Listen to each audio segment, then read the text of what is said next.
For over 2,000 years, Buddhist teachings have helped people find peace, not by fighting against their thoughts, but by understanding them. Tonight, we will go on a journey to learn how Zen Buddhism can calm the anxious mind. Before we begin, feel free to share what time it is and where you're listening from. We live in a world that moves very fast. The mind tries to keep up. It believes that if it just thinks hard enough, worries thoroughly enough, it can keep us safe. And so it never stops. But somewhere beneath all the noise and anxious thoughts, there is a quieter way of being. Zen Buddhism points to this stillness, not as something we must create, but as something that is already here, waiting to be remembered. Tonight, we will sit with ancient stories and teachings that have guided countless people towards this peace. You do not need to do anything special as you listen. You do not need to fix yourself or quiet your mind through force. Simply let these teachings settle into you like rain soaking into soft earth. Let your body rest. The calm you are looking for is closer than you think.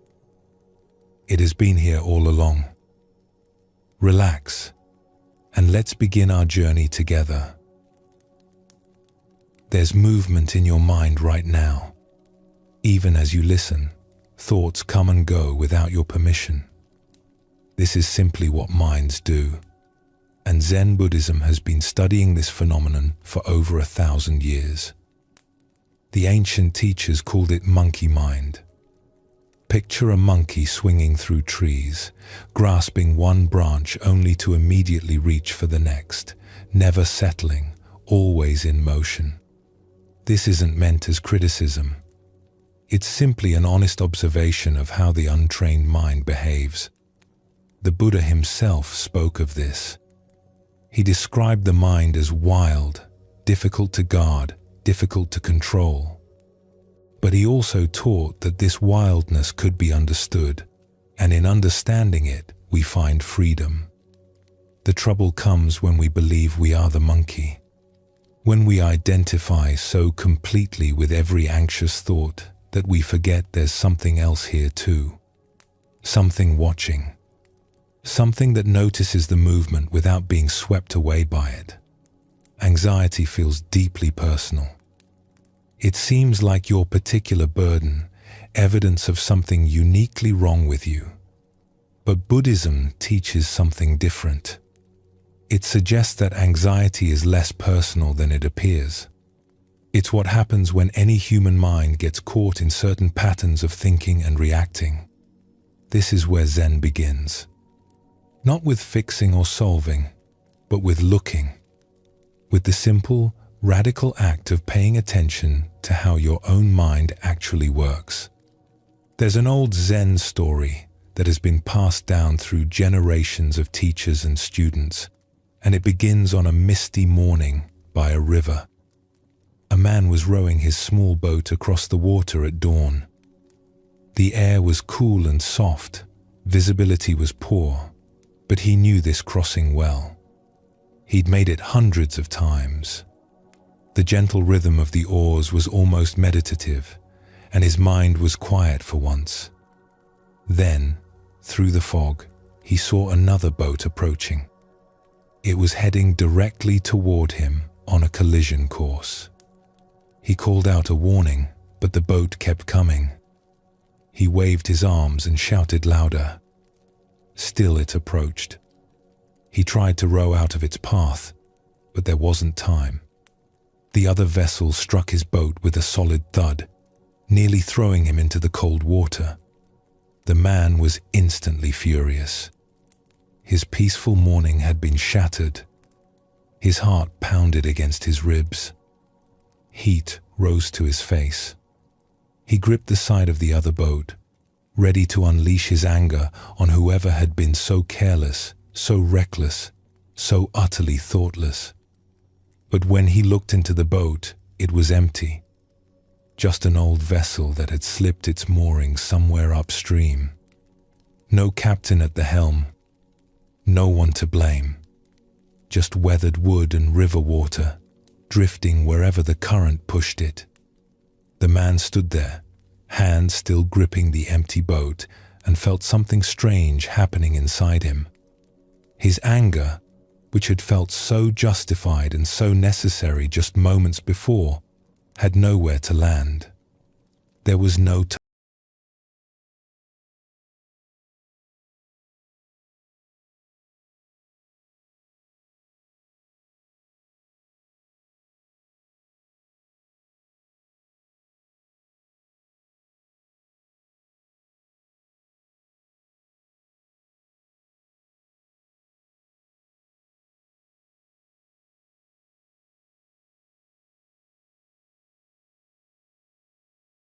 Found himself in a dispute with a merchant at the village market. The merchant had overcharged him, or so he believed, and he felt the familiar heat building in his chest. The righteous words were forming, the accusations, the certainty that he was right and this other person was wrong. Then he remembered the empty boat. He paused and looked at the merchant more carefully. This was a man with tired eyes and worried lines around his mouth. A man with his own pressures and fears and sleepless nights. A man being pushed by currents the customer couldn't see. What if this person was also an empty boat? What if the overcharge was a mistake born of exhaustion, or a calculation born of desperation to feed a family, or simply a different understanding of fair value? What if none of it was aimed at him personally at all? The anger was still there. He still believed he'd been overcharged. But the story around the anger had changed completely. And with that change, he found he could speak calmly. He could negotiate. He could even walk away without feeling wounded. The transaction remained a transaction, not a referendum on his worth or the world's fairness. For years afterward, whenever the man felt anger or anxiety rising, he would ask himself a simple question: is this an empty boat? Usually it was. Buddhism teaches that so much of our suffering comes not from what happens, but from the stories we construct around what happens. The boat hitting us is just an event. Wood meeting wood. But our minds immediately want to know why, and who is responsible, and what this means, and whether it will happen again. We build elaborate narratives of blame and fear, and then we suffer from those narratives far more than we ever suffered from the original event. Anxiety works exactly this way. Something happens, some small uncertainty or discomfort, and the mind begins constructing stories. What if this means something terrible? What if I can't handle it? What if everything falls apart? The initial discomfort was real. That was the boat bumping into you. But the catastrophic tales that follow are stories, and Zen teaches that stories can be recognized as stories. They can be held more lightly. The practice isn't to stop having thoughts. That's impossible. The practice is to see thoughts as thoughts. To notice when you're building a story around an empty boat. And in that noticing, to find a little more space, a little more freedom, a little more choice in how you respond. But what happens when the thoughts won't stop? When anxiety isn't a passing visitor, but a constant presence, chattering in your ear from the moment you wake until you finally fall into restless sleep? A student once traveled many weeks to meet a Zen master who was known throughout the region for his extraordinary calm. This teacher had lived through wars. He had lost his monastery to fire, rebuilt it, and lost it again. He had buried students and friends. And yet everyone who met him spoke of a stillness that seemed to radiate from him like heat from a hearth in winter. The student arrived exhausted from his journey and agitated in his mind. He had spent the entire trip worrying about whether he would find the master, worrying about whether the master would see him, worrying about his family back home, his uncertain future, the state of the world, the state of his own heart. His mind had not been quiet for a single hour of the entire journey. He found the master sitting in a small garden behind a simple wooden building. The old man was watching a beetle make its way across a stone. Just watching, with what seemed like complete attention, as if this beetle's journey was the most interesting thing in the world. The student bowed and waited to be acknowledged. When the master finally looked up, his eyes were kind but penetrating. He gestured for the student to sit. "Teacher," the student began, the words tumbling out, "I've come to ask how to stop my anxious thoughts. They never leave me alone. I've tried forcing them away, and they only grow louder. I've tried ignoring them, and they wait until I'm still again. I've tried reasoning with them, arguing against them, proving them wrong with logic and evidence, but they always have a response. They're relentless. Please, tell me the secret to making them stop." The master listened without interrupting. When the student finished, there was a long silence. The beetle continued its journey. A bird called somewhere in the trees. Finally, the master spoke. "Bring me one of these anxious thoughts." The student hesitated. "I'm sorry? You say thoughts torment you. You speak of them as if they are enemies with swords surrounding you on all sides. Bring me one. Let me see it." "I can't bring you a thought," the student said, confused. "Thoughts aren't objects. They don't have form. They're just in my mind." "Ah," said the master. "So they have no form. They cannot be touched or held or weighed. Tell me, where do they come from?" The student considered this. It was not a question he had ever asked himself. "They just arise," he said slowly. "One moment my mind is relatively quiet, and then suddenly a worried thought is there. I don't choose to think it. It simply appears. And where do they go? When one thought ends and another begins, where does the first one go?" This question was even stranger. "I don't know. It fades, I suppose. It dissolves." The master nodded, as if this was exactly the answer he expected. "So these terrible thoughts that you have traveled weeks to escape have no physical form. They arise on their own, without your decision or consent. They dissolve on their own, also without your decision or consent. They come from nothing and return to nothing." He paused and picked up a fallen leaf from beside him. "What you describe sounds less like enemies with swords and more like leaves falling from a tree. The tree does not choose when each leaf will drop. The wind carries them where it will. Some land nearby, some blow far away, and then they decompose and become part of the soil again." "But they feel so real," the student protested. "When I'm caught in them, they feel like the most important thing in the world. They feel like truth." "Of course they do," the master said gently. "That is the nature of thoughts. They are very convincing. This is what gives them their power. A thought appears and announces itself as truth, as emergency, as something that must be addressed immediately. And because we believe this announcement, we give it our attention, our energy, our belief.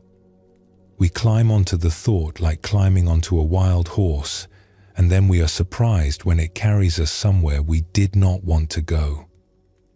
So how do I stay off the horse? the master smiled. First, you must see that it is a horse. Most people don't even know they've mounted.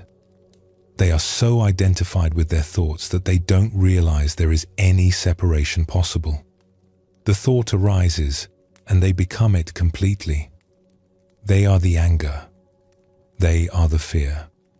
They are the worry. But there is separation possible?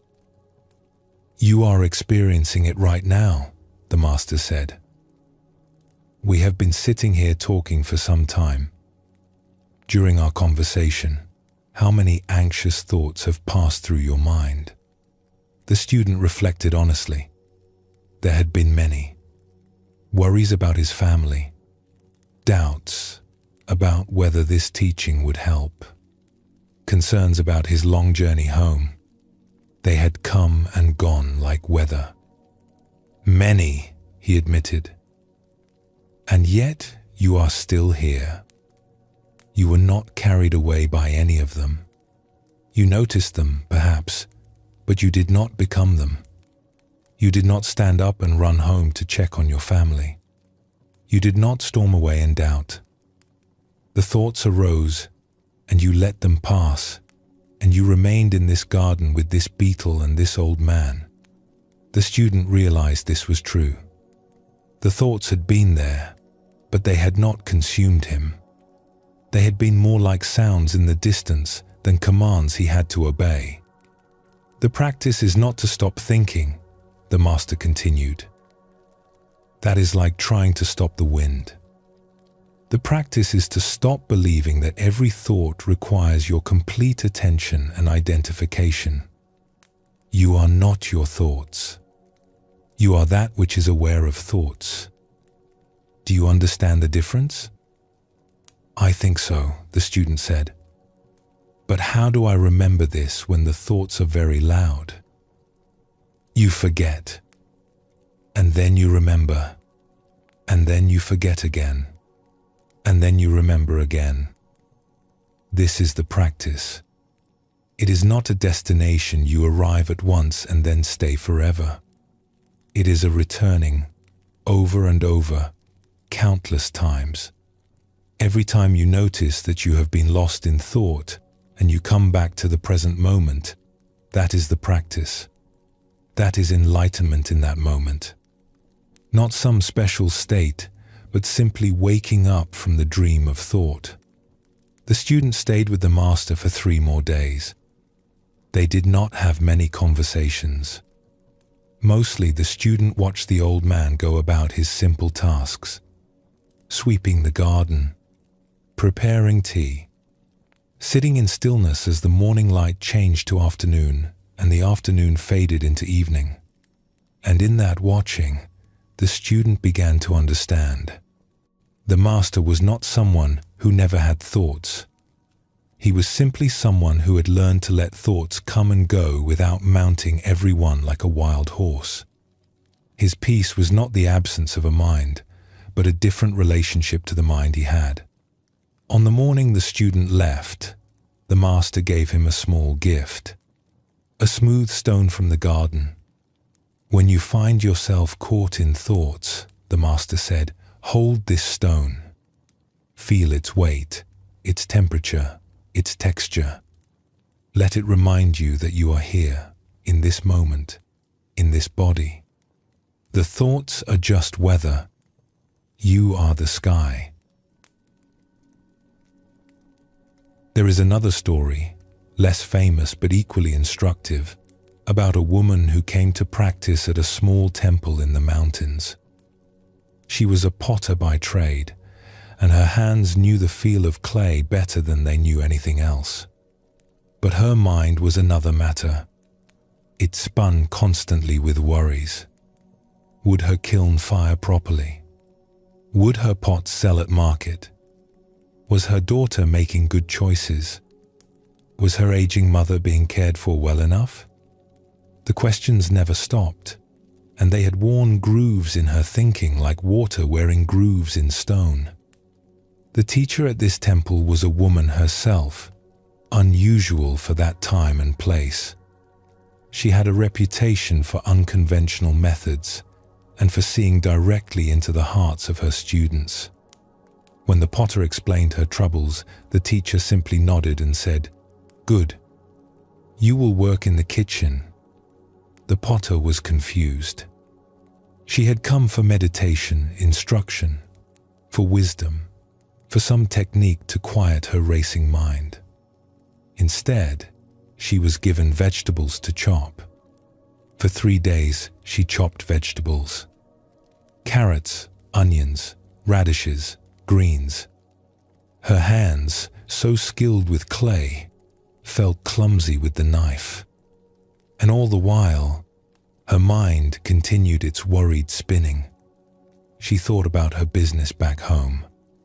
She thought about whether this was a waste of time. She thought about what the teacher must think of her. She thought about thinking too much. On the 4th day, the teacher came into the kitchen and watched her work for a while. Then she asked a simple question.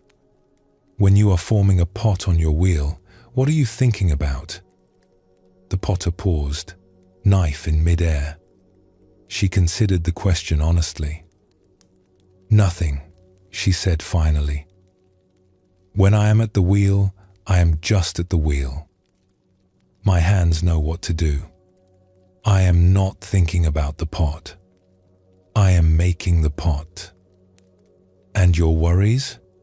Where are they when you are at the wheel?" The potter realized something she had never noticed before. "They're not there. When I am truly working the clay, there is no room for them. There is only the clay and my hands and the shape that is forming." The teacher smiled. "So you already know how to be free from the spinning mind. You have known for years. You simply didn't recognize it." She gestured at the vegetables, the knife, the cutting board. "This is the same. When you chop, just chop. When you breathe, just breathe. When you walk, just walk. The worried mind requires you to be somewhere else, thinking about something else. It cannot survive your full presence here and now." The potter understood, but she had a practical concern. "I cannot spend my whole life at the potter's wheel or in a temple kitchen. I have to live in the world where there are real problems that need thinking about." "Of course," said the teacher. "The practice is not to never think. Thinking is useful. Planning is necessary. The practice is to know the difference between thinking that serves you and thinking that spins without purpose. When you are at your wheel, you think about the pot. When you are selling at market, you think about prices and customers. This is natural thinking, thinking that belongs to the moment. But when you are at your wheel thinking about the market, or at the market thinking about your mother, or with your mother thinking about your kiln, then you are nowhere at all. You are lost in the spinning." She picked up a carrot and handed it to the potter. "Start here. 1 vegetable, 1 cut, 1 breath. Not as a way to escape your life, but as a way to return to it. The spinning mind takes you away from your life. Presence brings you home." The potter stayed at the temple for 2 more weeks. She did not receive elaborate teachings or secret techniques. She chopped vegetables. She swept floors. She sat in silence with the other students. And slowly, gradually, she began to notice something. The spinning mind still spun, but it spun less. And when it did spin, she recognized it more quickly. "Oh," she would think, "there I go again." And that recognition, that simple seeing, was enough to bring her back. When she returned to her village and her pottery wheel, she brought this practice with her. She noticed when she was present and when she was lost in thought. She noticed when her thinking was useful and when it was just spinning. She didn't become a different person. She became more fully herself, more available to her own life, less lost in the maze of her own worrying. This is what the Zen tradition calls mindfulness, though the word has become so overused that it has almost lost its meaning. It simply means paying attention, noticing what is actually happening, right here, right now, rather than being lost in stories about the past or fantasies about the future. The Buddha taught this as the foundation of the entire path. He called it right mindfulness, and he described it in beautifully simple terms. When walking, know that you are walking. When standing, know that you are standing. When sitting, know that you are sitting. When lying down, know that you are lying down. This sounds almost too simple to be useful, and yet most of us spend most of our lives doing the opposite. We walk while thinking about work. We eat while planning tomorrow. We lie in bed while rehashing yesterday. We are almost never simply where we are, doing what we are doing. Anxiety flourishes in this gap. It lives in the space between where you are and where your mind has wandered off to. It grows stronger every time you abandon the present moment for some imagined future or remembered past. But when you are fully here, fully present, anxiety has nowhere to take root. Not because you've solved all your problems or eliminated all uncertainty, but because you've stepped out of the mental storytelling that amplifies fear into something overwhelming. This is where we begin the journey of calming the anxious mind. Not with techniques for conquering fear, but with something gentler and more fundamental. With seeing. The Buddha taught that right understanding is the foundation of the path. Before we can walk toward peace, we must see clearly where we are and how we got here. This means looking honestly at how the mind creates its own suffering. Your restless mind is not your enemy. It evolved over millions of years to keep you alive, to scan for threats, to anticipate problems, to imagine future dangers so you could prepare for them. This was useful when threats were immediate and physical, when a moment's inattention could mean death. But now the threats have changed. They are abstract, complex, often imaginary. Financial worries, social fears, existential anxieties about meaning and mortality. The mind, still running its ancient software, treats all of these as emergencies. It sounds the alarm constantly, not because you are in danger, but because that is what it evolved to do. Zen practice does not ask you to silence this mind. That would be like asking a bird not to fly or water not to flow. Instead, it invites you to understand the mind, to see its patterns clearly, and to discover that you are not identical to those patterns. The thoughts will continue. The monkey will keep swinging. But you can learn to watch without being caught. You can learn to listen without obeying. You can learn, as that old master taught, that you are the sky and thoughts are just weather passing through. There is a traditional saying in Zen, "Before awakening, I chopped wood and carried water. After awakening, I chop wood and carry water." The activities don't change. Life doesn't become something other than what it is. But the relationship shifts. You are no longer lost in the dream of thought. You are present for your own life. This is what we are cultivating here. Not a special state of permanent bliss. Not freedom from ever having another anxious thought. Simply a clearer seeing, a lighter holding, a recognition that thoughts are thoughts and you are you. And in that recognition, there is peace. Not the peace of silence, but the peace of understanding. This is enough for now. We have taken the first step together. We've looked at the restless mind with curiosity instead of judgment. We've met the empty boat and seen how our stories multiply our suffering. We've learned from the old master that thoughts are not commands, that they arise and pass like leaves on the wind, and that we can watch them without becoming them. In what follows, we will go deeper. We will explore the art of stillness and the gentle practice of letting go. We will discover how the present moment can become a refuge from anxiety's grip. We will learn what the Buddha meant when he taught that impermanence is not something to fear, but something that sets us free. But for now, rest with what is.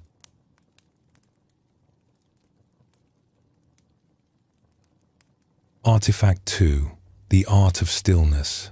We live in a world that never stops moving. From the moment you wake up, there are things demanding your attention. Phones buzzing, emails waiting, people needing things from you. The noise doesn't stop, and somewhere along the way, you forgot what silence feels like. Zen offers something simple in response to all this chaos. It offers stillness, not as an escape from life, but as a way to meet life more fully. The practice of sitting meditation, called Zazen in Japanese, has been at the heart of Zen for over 1,000 years.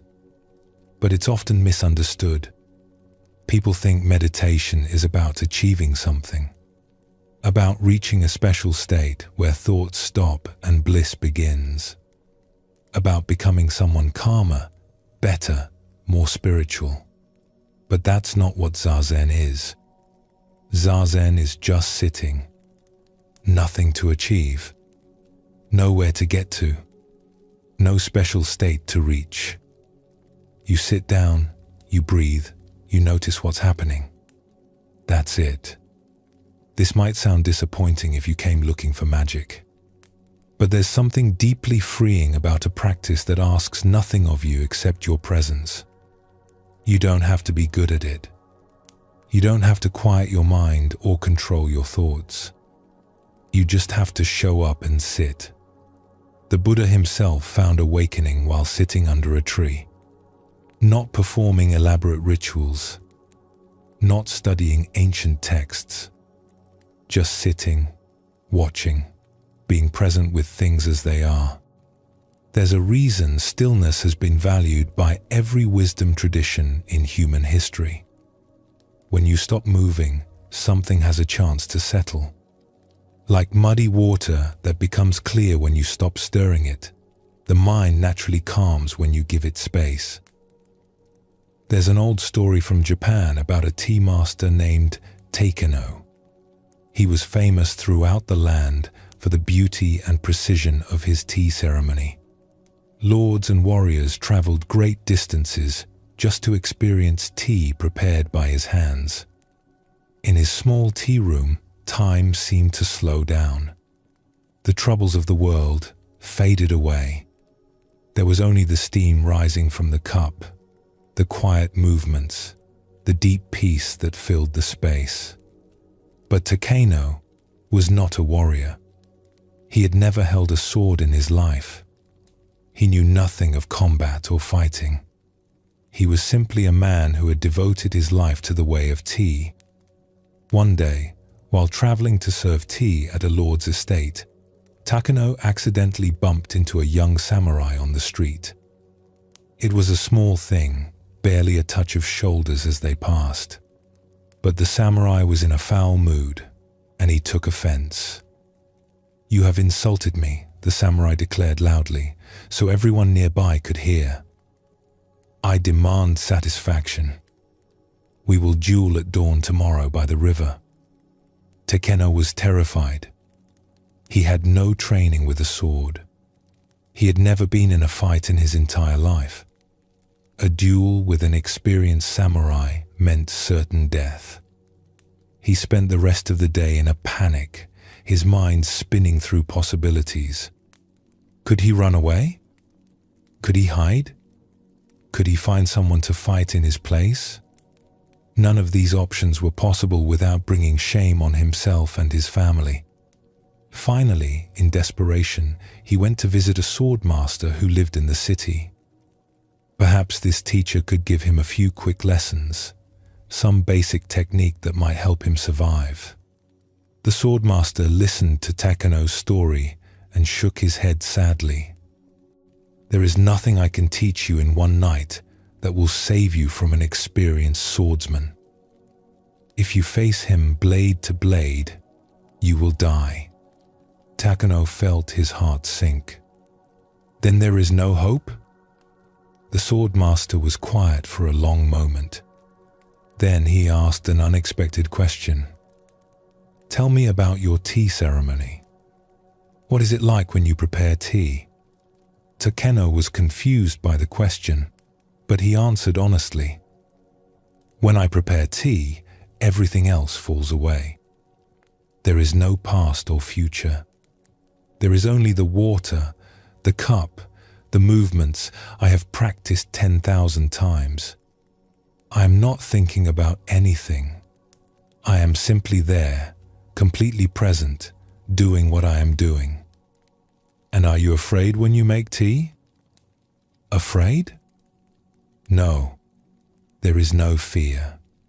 There is no self to be afraid. There is only the ceremony. The sword master nodded slowly. Then this is my advice. Tomorrow, when you face the samurai, do not try to fight him. You will lose. Instead, prepare to serve tea. Face your death the same way you prepare your ceremony, with complete presence, with no thought of past or future, with no self to protect or defend. Takano didn't fully understand, but he had no other options. That night, he sat in stillness, preparing himself not to fight, but to die with the same grace with which he had lived. The next morning, he walked to the river where the samurai waited. A small crowd had gathered to watch. The samurai drew his sword and took his fighting stance, ready to strike. Takano removed his outer robe calmly, folding it with the same care he would use in his tea room. He placed it neatly on the ground. Then he straightened his remaining clothes, smoothing them slowly, deliberately, as if he had all the time in the world. He looked at the samurai. There was no fear in his eyes, no anger, no desperation, just the same quiet presence he brought to every tea ceremony. He was not thinking about winning or losing, living or dying. He was simply there, in that moment, completely. He reached for his sword, which he barely knew how to hold, and began to raise it over his head. His movements were slow and deliberate, like pouring water into a cup. The samurai hesitated. Something was wrong. This was not how an opponent was supposed to behave. Where was the fear? Where was the desperation? This tea master moved like a man who had already accepted death, who had nothing to lose, who was completely at peace with whatever happened next. The samurai had seen many men face death. They always showed fear. They always made mistakes. But this man showed nothing except calm presence.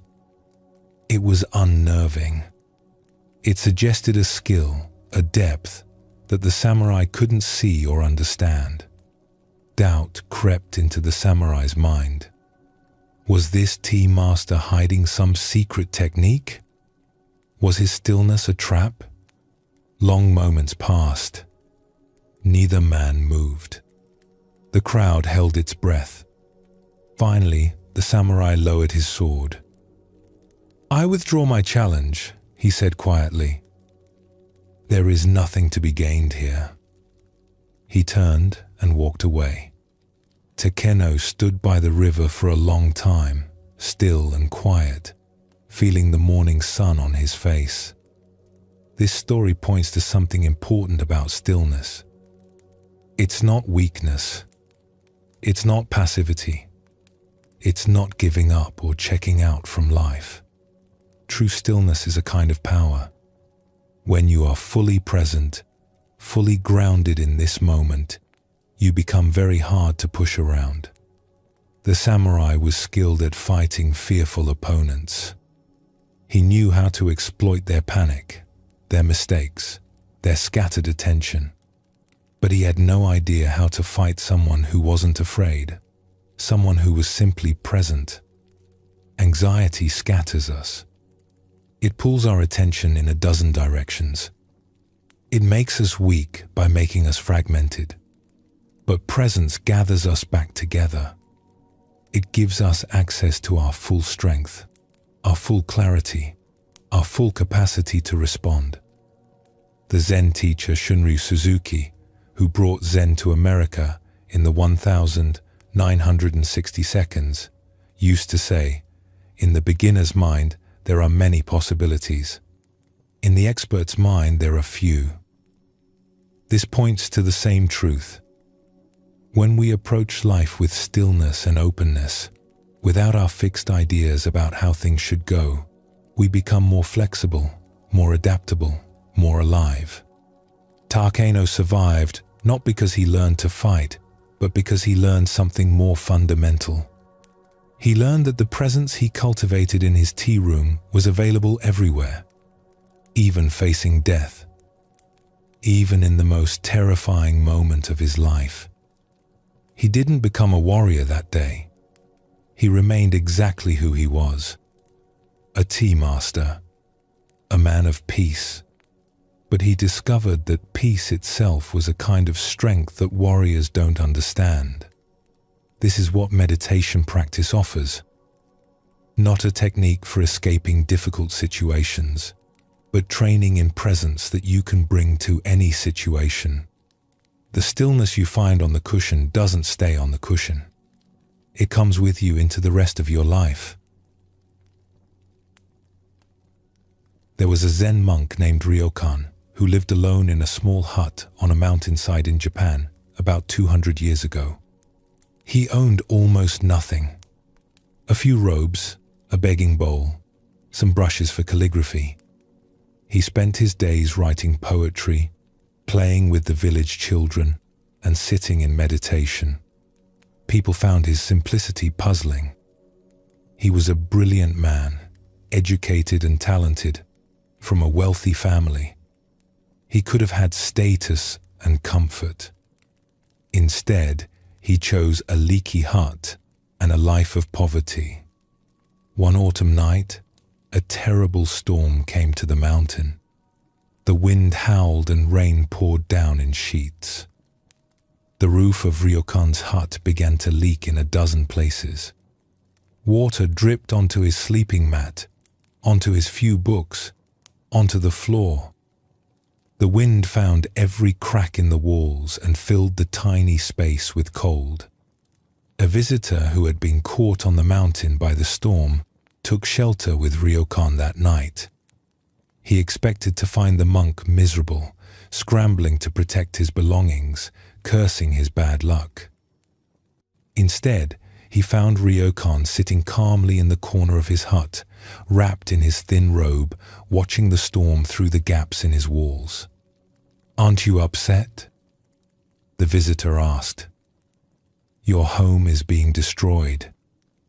Everything is getting wet." Ryokan smiled. "The storm is doing what storms do. Should I be angry at the rain for being wet?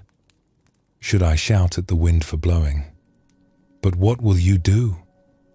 Right now, I am watching a storm. It is quite beautiful, actually. Listen to how the wind sounds in the trees.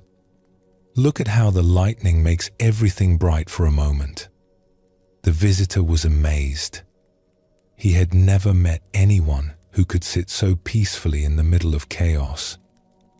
"But tomorrow," the visitor pressed, "when the storm is over, you'll have to repair your roof, Dry your things. Tomorrow I will do what tomorrow requires, Ryokan said. But that is tomorrow. Right now, there is only this storm, this moment, this breath.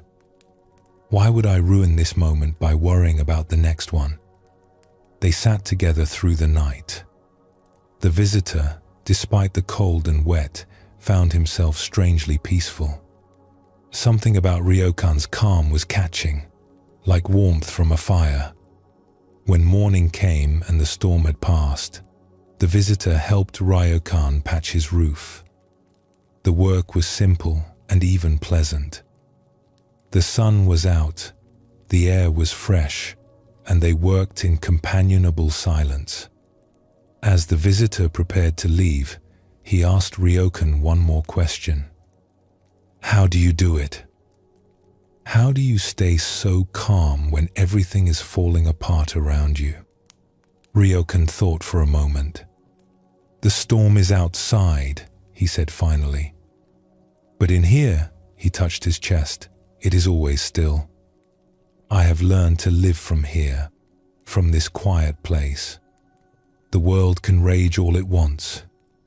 It cannot touch what is deepest in me. The visitor carried those words with him for the rest of his life.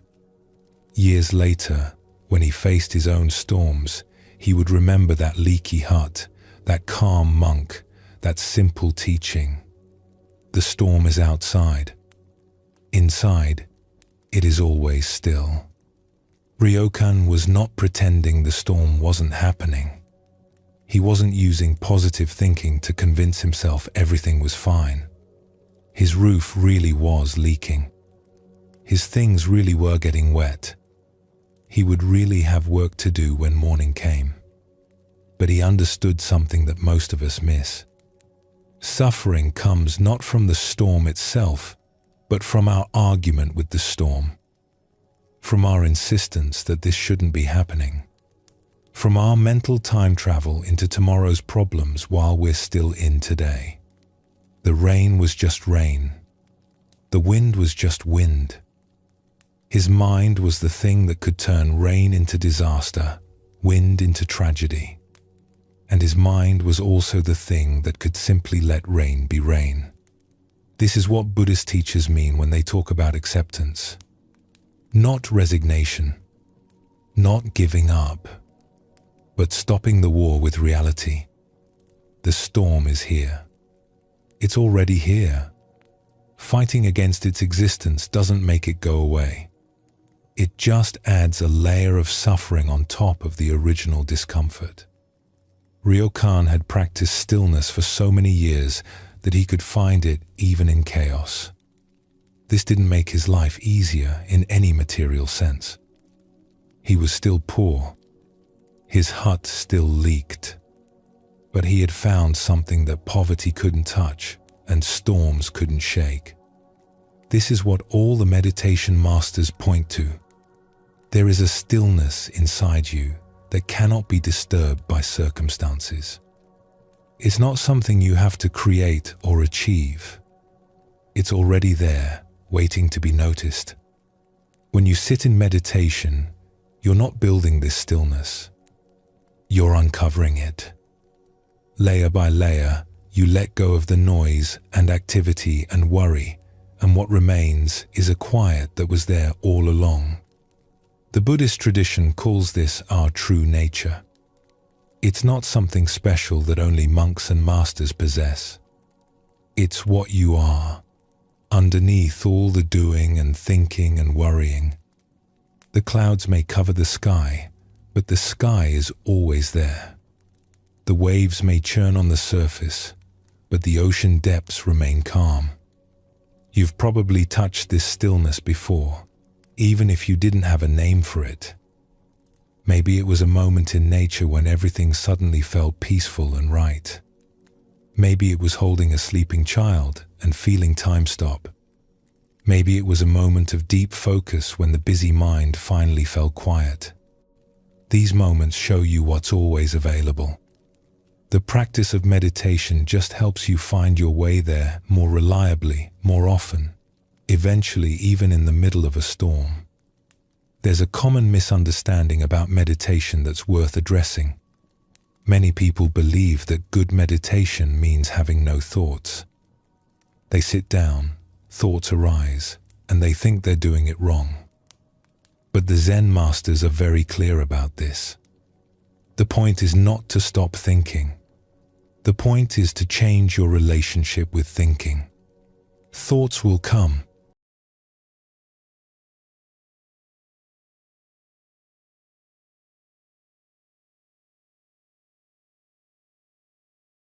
While you remain still. Imagine you're sitting by a river, watching the water flow by. Leaves and sticks float past. You see them, you notice them, but you don't jump in and try to grab each one. You just watch. The river keeps flowing. You stay on the bank. This is how to be with thoughts. They flow through your mind like a river. You don't have to stop the flow. You just don't have to jump in. Sometimes the river is calm and clear. Sometimes it's wild and muddy. Either way, you can sit on the bank and watch. The stillness isn't about what's happening in the river. It's about where you're sitting.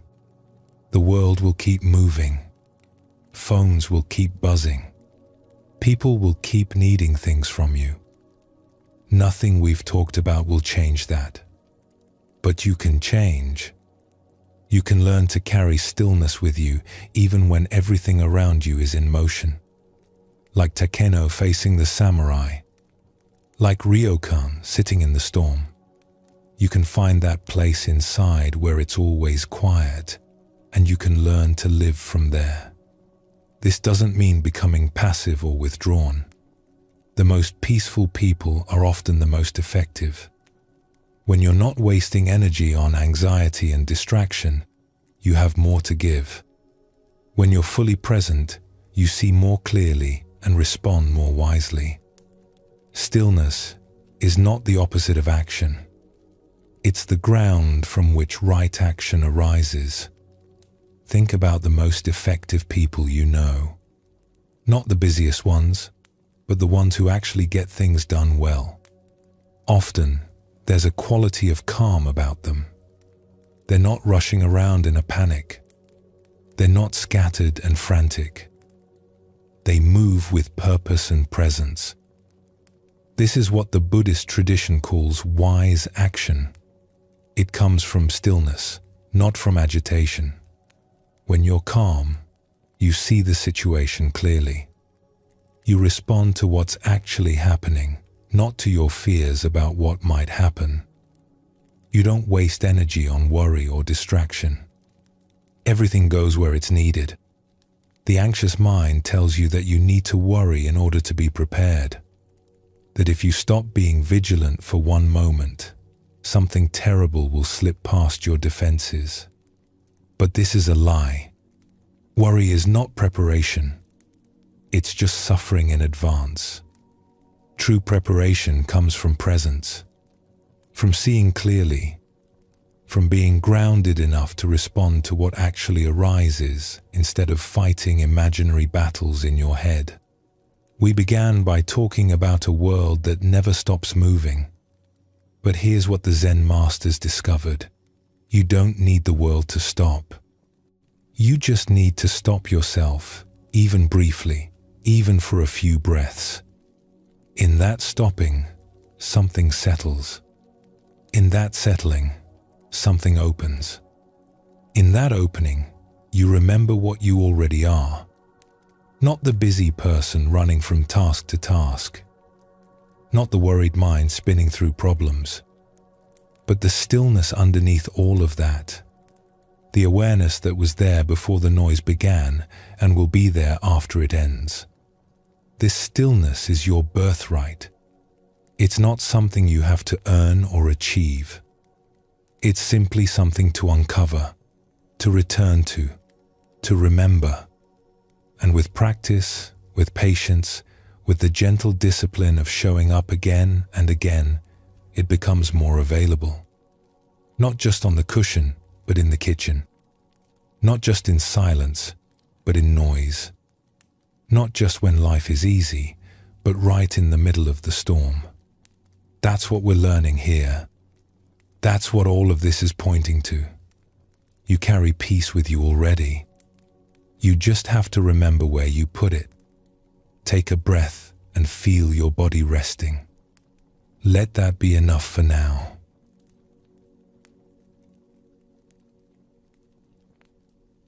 We've looked at the restless mind. We've explored the power of stillness. Now we come to something that might be the most important teaching of all, and also the most misunderstood. Letting go. These two words get used a lot. Self-help books tell you to let go. Well-meaning friends tell you to let go. You probably tell yourself to let go. But what does it actually mean? And why is it so hard? The Buddha taught that clinging is at the root of our suffering. Not pain itself, but the way we grip onto things. We cling to pleasant experiences, wanting them to last forever. We cling to ideas about how life should be. We cling to our sense of who we are and how others should see us. We cling to the past. We cling to our fears about the future. All this clinging creates tension. It's like making a fist and holding it tight all day long. After a while, your hand aches. Your arm is exhausted. You've used so much energy just holding on. And here's the strange part. Most of the time, we don't even know we're doing it. The gripping has become so normal that we've forgotten there's another way. Letting go isn't about forcing yourself to stop caring. It isn't about becoming cold or detached. It isn't about pretending things don't matter. It's about softening the grip, opening the fist, allowing things to be as they are, even when they're not as you wish they were. This is one of the kindest things you can do for yourself, and one of the hardest to learn. There was a Zen master who had a cup that he loved very much. It wasn't valuable in any worldly sense. Just a simple clay cup, handmade, with a small chip on the rim and a glaze that had worn thin in places. But he had used this cup every day for 30 years. He had drunk his morning tea from it thousands of times. It had been with him through everything, a quiet companion to his days. His students noticed how carefully he handled this cup, how he washed it gently after each use and placed it back on its shelf with attention. Some of them thought it was strange that a Zen master who taught non-attachment would be so devoted to a simple cup. One morning, a young student was helping clean the master's room. He picked up the cup to dust the shelf beneath it, and it slipped from his fingers. It fell to the stone floor and shattered into pieces. The student was horrified. He stood frozen, staring at the broken cup, his face white with shame. He had destroyed the master's most treasured possession. He didn't know what to say. He couldn't even look up when he heard the master enter the room. There was a long silence. The student waited for anger, for disappointment, for some kind of punishment. He could hear his own heart beating. Then the master knelt down beside him and began picking up the pieces, one by one, carefully, almost tenderly. "I'm so sorry," the student finally managed to say. "I know how much this cup meant to you. I was careless. I've ruined something irreplaceable." The master looked at him with gentle eyes. "You haven't ruined anything," he said. "You've just shown me what was always true." "What do you mean?" The master held up one of the broken pieces, turning it in the light. "From the very first day I received this cup, it was already broken. Do you understand? Everything that can break will break. Everything that can end will end. This isn't sad news. This is simply the truth of how things are. He set the piece down with the others. I loved this cup, he continued. I still love it. But I never made the mistake of thinking it would last forever. Every morning when I drank from it, I knew it might be the last time. This didn't take away from my enjoyment. It made it deeper. I was fully present with the cup because I knew our time together was borrowed. The student was quiet, taking this in. The cup was always going to break, the master said. Today, tomorrow, next year, 100 years from now. What difference does it make? What matters is that I appreciated it while it was whole. What matters is that I didn't waste our time together worrying about losing it. He smiled at the student. And now a new teaching begins. How to appreciate the memory of the cup. How to let go of what is gone. How to find peace with empty hands. He stood up slowly and looked at the empty space on the shelf where the cup had always sat. Clean up these pieces carefully, he said. And thank you. You have given me a good lesson today. The student gathered the broken pieces with great care, wrapping them in cloth. He expected to throw them away, but something made him keep them instead. Years later, when he had become a teacher himself, he would sometimes take out those broken pieces and show them to his own students. He would tell them the story of that morning, of his shame and the master's gentle response. He would hold up a fragment of glazed clay and say, "This taught me more about letting go than any book or lecture ever could." And his students would look at the broken pieces and understand something that words alone could never convey. That we can love what is broken. That we can find peace with what is gone. That letting go doesn't mean forgetting. It means holding differently. This story shows us what letting go really means. It doesn't mean not loving things. The master loved his cup deeply. It doesn't mean being detached or cold. His care for the cup was obvious to everyone.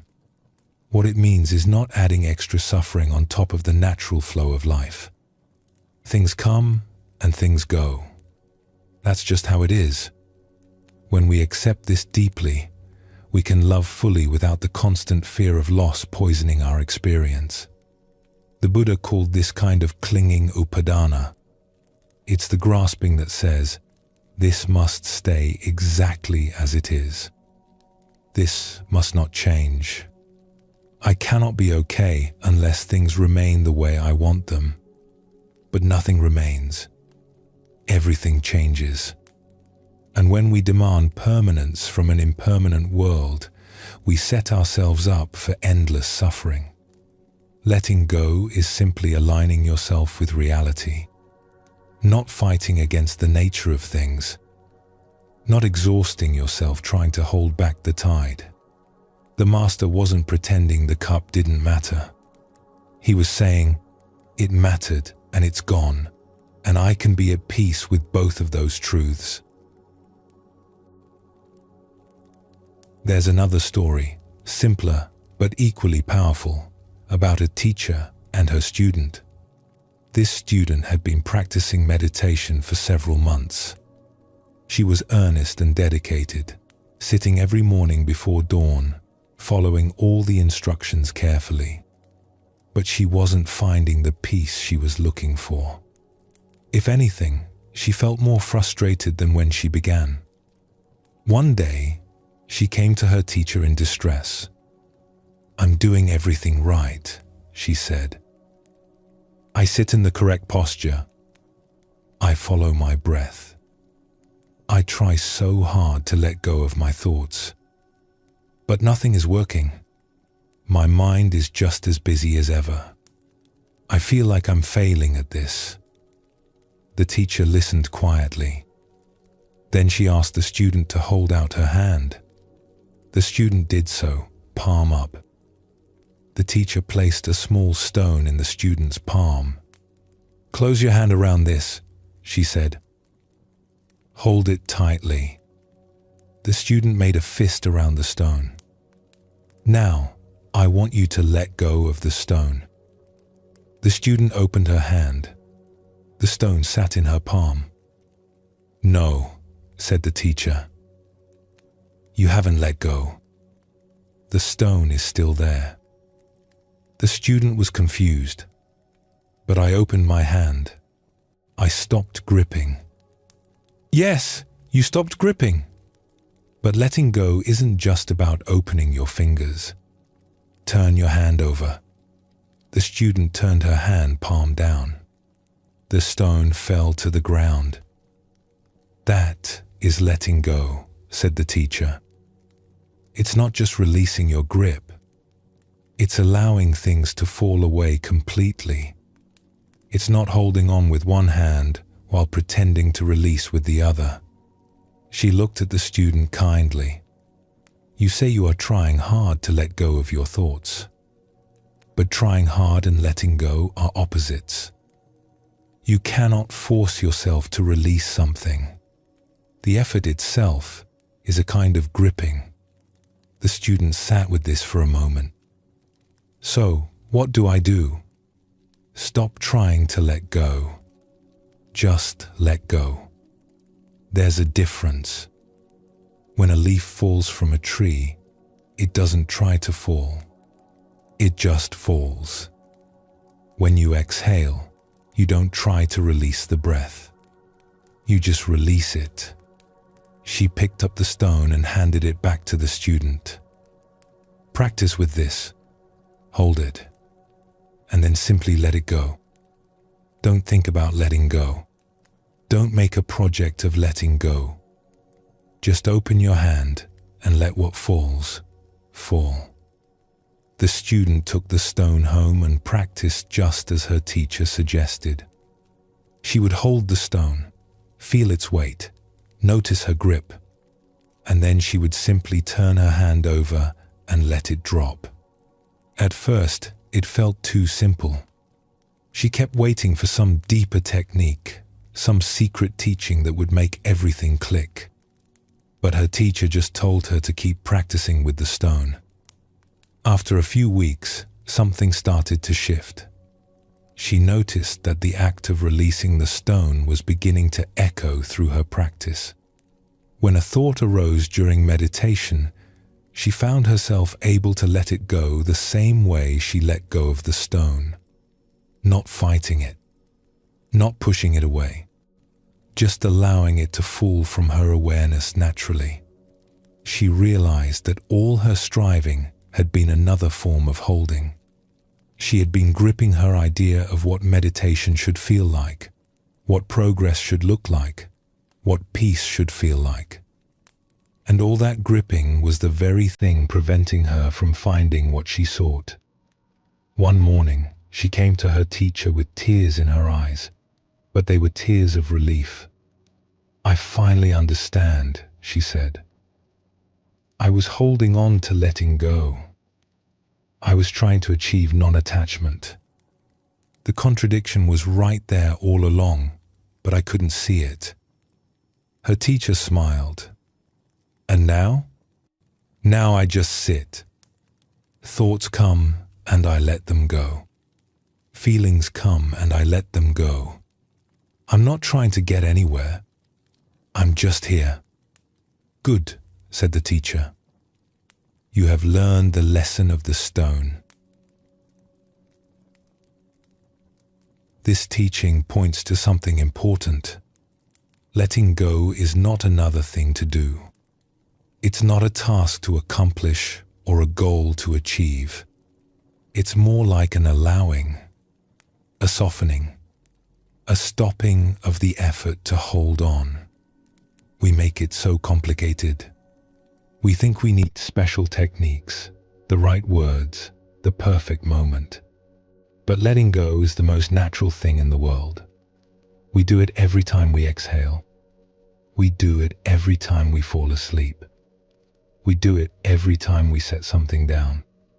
The problem is that we've forgotten how natural it is. We've gotten so used to gripping that releasing feels strange, even frightening. What am I without my worries?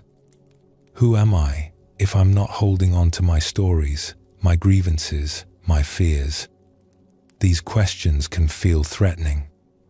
But here's what the Zen masters discovered. What remains when you let go is not emptiness. It's freedom. It's space. It's the chance to be fully here, unburdened by everything you were carrying. Let's talk about what we actually hold on to, because it's not usually what we think. We think we're holding on to people, situations, things. We think if we just grip hard enough, we can keep them from changing or leaving or ending. But really, we're holding on to our ideas about these things, our expectations, our demands that reality be a certain way. There's a Zen saying, the finger pointing at the moon is not the moon. We get so attached to our ideas about things that we forget the ideas are not the things themselves. We fall in love with the map and forget about the territory. A mother clings to her idea of who her child should become. When the child grows into someone different, she suffers. Not because her child is wrong, but because reality doesn't match her picture. She's clinging to a map while the actual territory has gone somewhere beautiful she never imagined.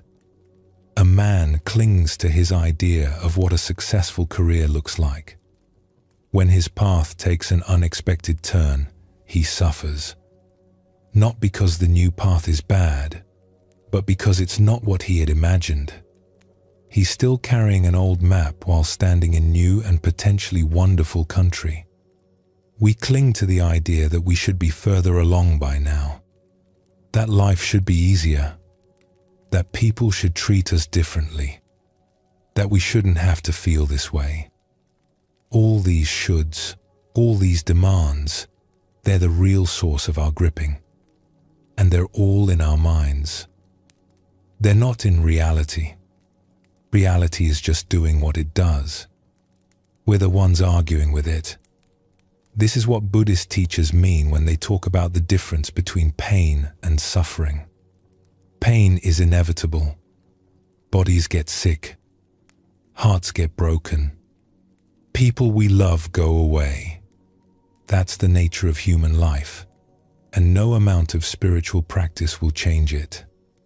But suffering, the Buddha taught, is optional. Suffering is what we add on top of pain through our resistance, our demands, our insistence that things should be other than they are.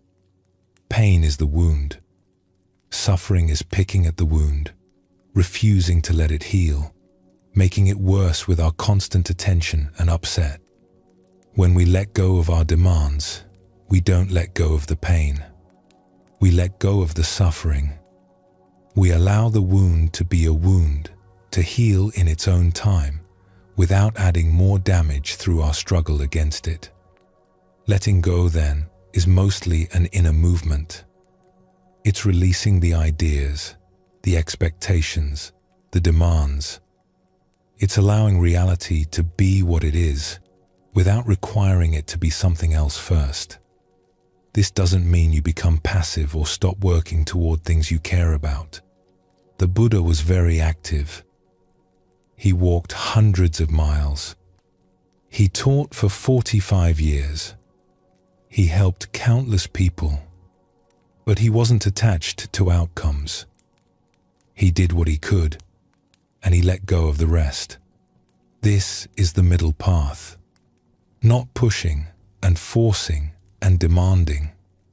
Not giving up and withdrawing and going numb, but engaging fully with life while holding it all lightly.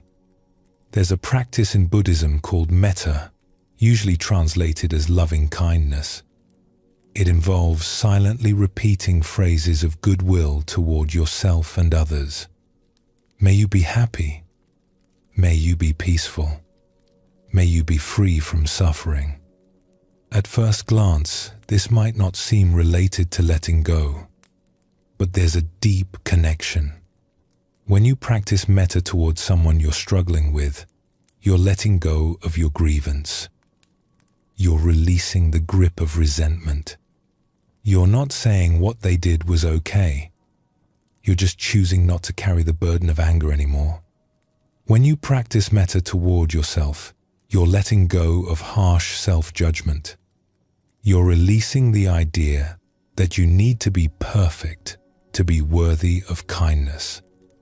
You're putting down the weight of shame and self-criticism. Letting go, at its heart, is an act of kindness. It's kind to yourself because you stop suffering unnecessarily. It's kind to others because you stop demanding they be different than they are. The tight fist of clinging helps no one. It doesn't change the past. It doesn't control the future. It just makes your hand hurt. But when you open your hand, when you let what needs to fall away, something beautiful becomes possible. Compassion flows more freely. Connection becomes easier. You have room for what's actually here instead of being crowded out by everything you're holding on to. There's another thing to say about letting go, and it might be the most important. Sometimes, letting go happens on its own. We think we have to do something, to work at releasing, to figure out the right technique. And sometimes that's helpful. But often, letting go is less about doing and more about ripening. You carry something for as long as you need to carry it. And then one day, without any special effort, you notice it's not so heavy anymore. The grief has softened. The anger has faded. The fear has loosened its grip. You didn't force this to happen. You just lived. You kept breathing, kept sitting, kept paying attention. And in that patient presence, something completed itself. I think of a woman I heard about who had carried resentment toward her father for 30 years. He had been cold and distant when she was growing up, and she had spent decades wishing he had been different, wishing she had received the love she needed. She tried to let go. She really tried. She read books about forgiveness. She went to therapy. She wrote letters she never sent. But the resentment stayed, like a stone in her chest. Then one day, visiting her father in the nursing home where he now lived, lost in dementia, not even recognizing her face, something shifted. She looked at this frail old man who couldn't remember her name, and suddenly the whole story just fell away. Not because she decided to let go, not because she performed some technique, but because she was finally ready. The fruit was ripe, and it fell from the tree. She wept for a long time that day. Not from grief or anger, but from relief. 30 years of carrying something, and now her hands were empty. She could finally put it down. This is why gentleness matters so much. If you beat yourself up for not letting go fast enough, you're just adding more tension, more gripping, more to eventually release. But if you can be kind to yourself, patient with yourself, trusting that things unfold in their own time, then letting go becomes more like a natural process and less like a battle. The Zen tradition speaks of practice as a kind of gardening. You prepare the soil, you plant seeds, you water and weed and wait, but you don't force the flowers to bloom. They bloom when they're ready. Your job is just to create the conditions. Letting go is like that. You create the conditions through practice, through awareness, through kindness toward yourself. And then you trust the process. Some things will release quickly. Others will take years. That's okay. You're not on anyone else's schedule. You're not in a race. You're just walking your path, one step at a time, letting go of what you can, trusting that the rest will follow when the time is right. We started this by talking about clinging and the suffering it creates. But let us end somewhere gentler. Letting go is not about becoming someone who doesn't care. The Zen masters cared deeply. The Buddha's whole life was devoted to helping others. Compassion flows through all these teachings like water through a river. What you're releasing is not your capacity to love. You're releasing the fear that makes love into grasping. You're releasing the tension that turns care into control. You're releasing the tight grip that squeezes the joy out of everything it touches. When you let go, you don't lose anything real. You lose the extra suffering you were adding to life. You lose the exhaustion of constant gripping. You lose the burden of demanding that everything stay the same forever.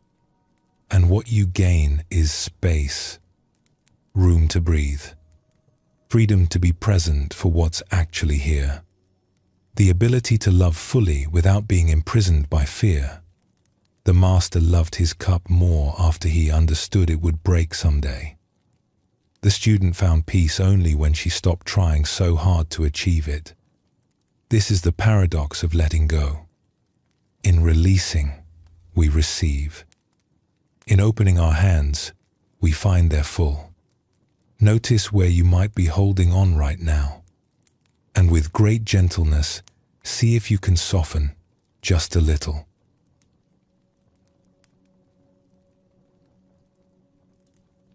There is a simple truth at the heart of Buddhist teaching that can change everything once you really understand it.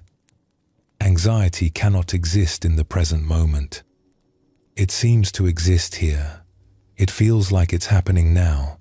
But if you look closely, you'll find that anxiety is always about somewhere else, some other time, some imagined future or remembered past. Think about the last time you felt anxious. What was your mind doing? Almost certainly, it was somewhere other than where your body was. It was rehearsing a conversation that hadn't happened yet, or replaying one that was already over. It was imagining worst-case scenarios, building elaborate mental movies of disasters that might never come. It was time traveling, leaving the present moment behind while your body sat there alone, heart racing, palms sweating, responding to something that wasn't actually happening. This is how anxiety works. It hijacks your attention and carries it away from here and now, from this breath and this moment, into territories that exist only in your mind.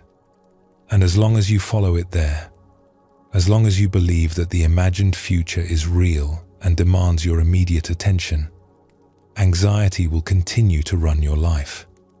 But there's good news hidden in this understanding. If anxiety lives in the future and the past, then the present moment is a refuge. It's a place anxiety cannot follow you if you truly arrive there. Not a future present that you're imagining, not a memory of a past present, but this one, right here, right now, as your eyes move across these words and your lungs draw breath. The Zen masters understood this deeply, and they developed practices specifically designed to help us return to the present moment again and again. They knew that presence isn't a destination you arrive at once and then stay forever. It's more like a home you keep coming back to, a refuge you can always find when you remember to look for it. There is perhaps no Zen story more famous than the tale of the man, the tiger, and the strawberry. It has been told for centuries, passed from teacher to student across countless generations, because it captures something essential about what it means to be fully present, even in the most terrifying circumstances. A man was walking through the forest when he heard a rustling in the brush behind him. He turned and saw a tiger emerging from the trees, eyes fixed on him, muscles tensing for the chase. The man did what anyone would do. He ran. He ran as fast as his legs could carry him, crashing through branches and leaping over roots, his heart pounding so hard he could hear nothing else. The tiger pursued him, getting closer with every stride. The man could hear its breath now, could almost feel the heat of it on his back. Then the forest ended abruptly at the edge of a cliff. The man skidded to a stop, sending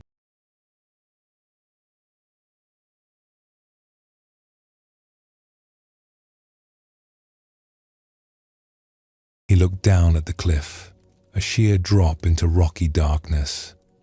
There was nowhere to go.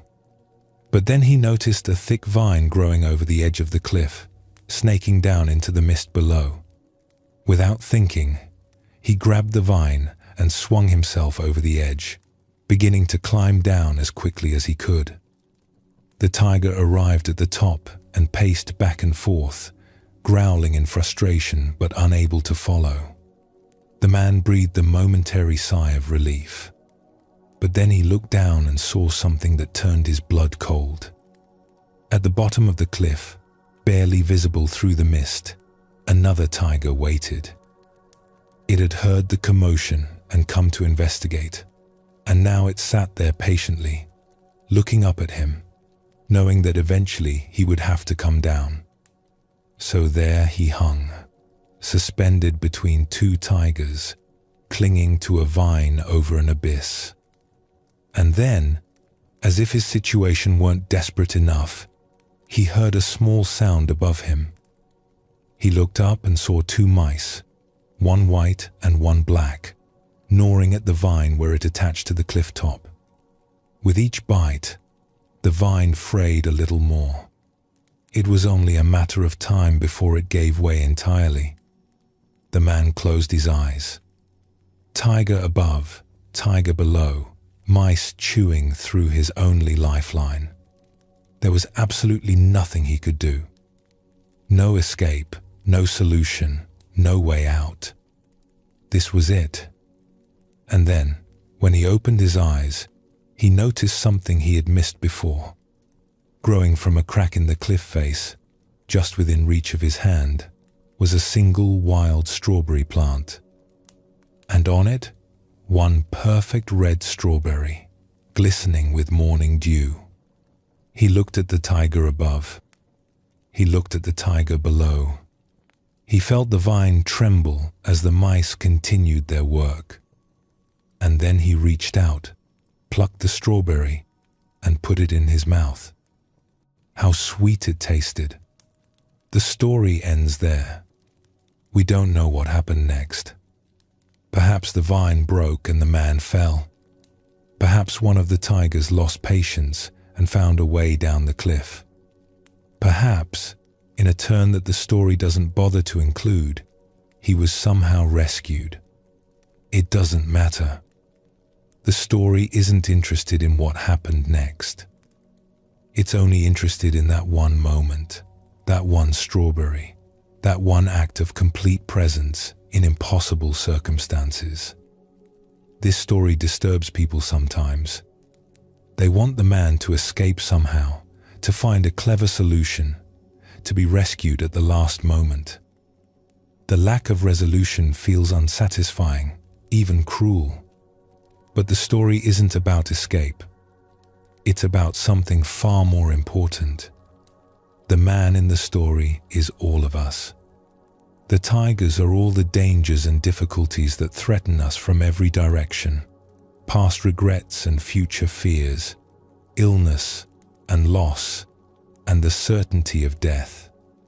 The mice gnawing the vine are time itself, wearing away at our lives moment by moment. We are all hanging over an abyss with no way out. And yet, there are strawberries. There are moments of sweetness available to us even in the midst of our precarious situation, even when everything is uncertain and nothing is guaranteed. The question is, will we notice them? Will we allow ourselves to taste them? Or will we be so consumed by the tigers that we miss the sweetness entirely? This is what presence offers. Not a solution to your problems, not an escape from difficulty, but the ability to be fully here for whatever is happening right now, including the strawberries. The man couldn't change his situation, but he could change his relationship to it. He could stop struggling against what was already true and simply be where he was. And in that being, he found something beautiful. I think of all the strawberries I've missed in my own life, all the moments of simple beauty or connection or peace that I was too distracted to notice because my mind was busy with its tigers. The warmth of sunlight that I walked through without feeling because I was rehearsing an argument. The laughter of children that I heard but didn't really hear because I was calculating finances in my head. The taste of food that I swallowed without tasting because my attention was on a screen. Most of us spend our lives so focused on the tigers that we never notice the strawberries at all. We're so busy worrying about what might happen next that we miss what's happening now. We're so lost in thoughts about the past and future that we're absent for the present, which is the only place life actually occurs. The man on the cliff didn't achieve enlightenment or transcend his fear or become someone special. He just tasted a strawberry. He just allowed himself, for one moment, to be fully where he was instead of lost in where he might soon be. That's all. And that's everything. There's a teaching in Zen called Shoshin, which translates as beginner's mind. It points to a way of meeting each moment fresh, without the burden of all your accumulated ideas and expectations, without the weight of everything you think you already know. A beginner approaches things with openness and curiosity because they don't yet have fixed ideas about how things should be. They're willing to be surprised. They're able to see what's actually in front of them rather than just confirming what they already believe. But as we gain experience, we tend to lose this openness. We start to think we know how things work. We develop expectations and opinions. We stop really seeing and start just recognizing, fitting everything into categories we've already established. The world becomes smaller, more predictable, less alive. Beginner's mind is the practice of recovering that original freshness, approaching each moment as if for the first time, even when you've experienced something similar 1,000 times before. It's the practice of presence, because you can only truly be present when you're not lost in your ideas about what's happening. Anxiety is the opposite of beginner's mind.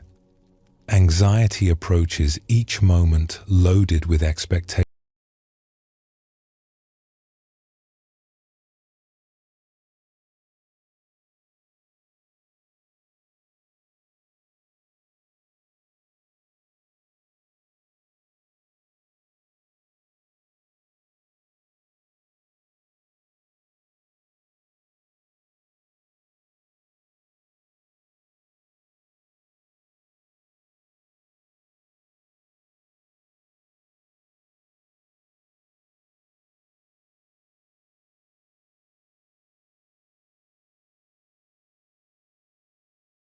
In front of you, in this present moment, is almost never as bad as what anxiety was imagining. There's another story, this one from China, about a wealthy merchant who came to visit a famous Zen master. This merchant was very successful in the worldly sense, with a large trading business, many employees, and a beautiful home filled with expensive things. But despite all his success, he was miserable. His mind never stopped churning with worries about his business, his competitors, his future. He couldn't sleep. He couldn't enjoy his food. He couldn't be present with his family because his thoughts were always elsewhere, calculating and planning and fearing. He had heard that this particular Zen master was very wise, that he had helped many people find peace. So the merchant made the long journey to the master's simple temple in the mountains, hoping to find relief from his endless anxiety. When he arrived, the master welcomed him warmly and invited him to sit for tea. The merchant, eager to get to the point, immediately began describing his problems. He talked about the pressures of his business, the deals that might fall through, the competitors who were always trying to undercut him, the employees who might be stealing from him, the economy that might turn at any moment. He talked and talked, barely pausing for breath, pouring out all his worries as if emptying a bucket of dirty water. The master listened quietly, nodding occasionally, saying nothing. When the merchant finally ran out of words, the master picked up the teapot and began to pour tea into the merchant's cup. The merchant watched as the tea rose in the cup. It reached the halfway point, then 3/4, then the brim. And still the master kept pouring.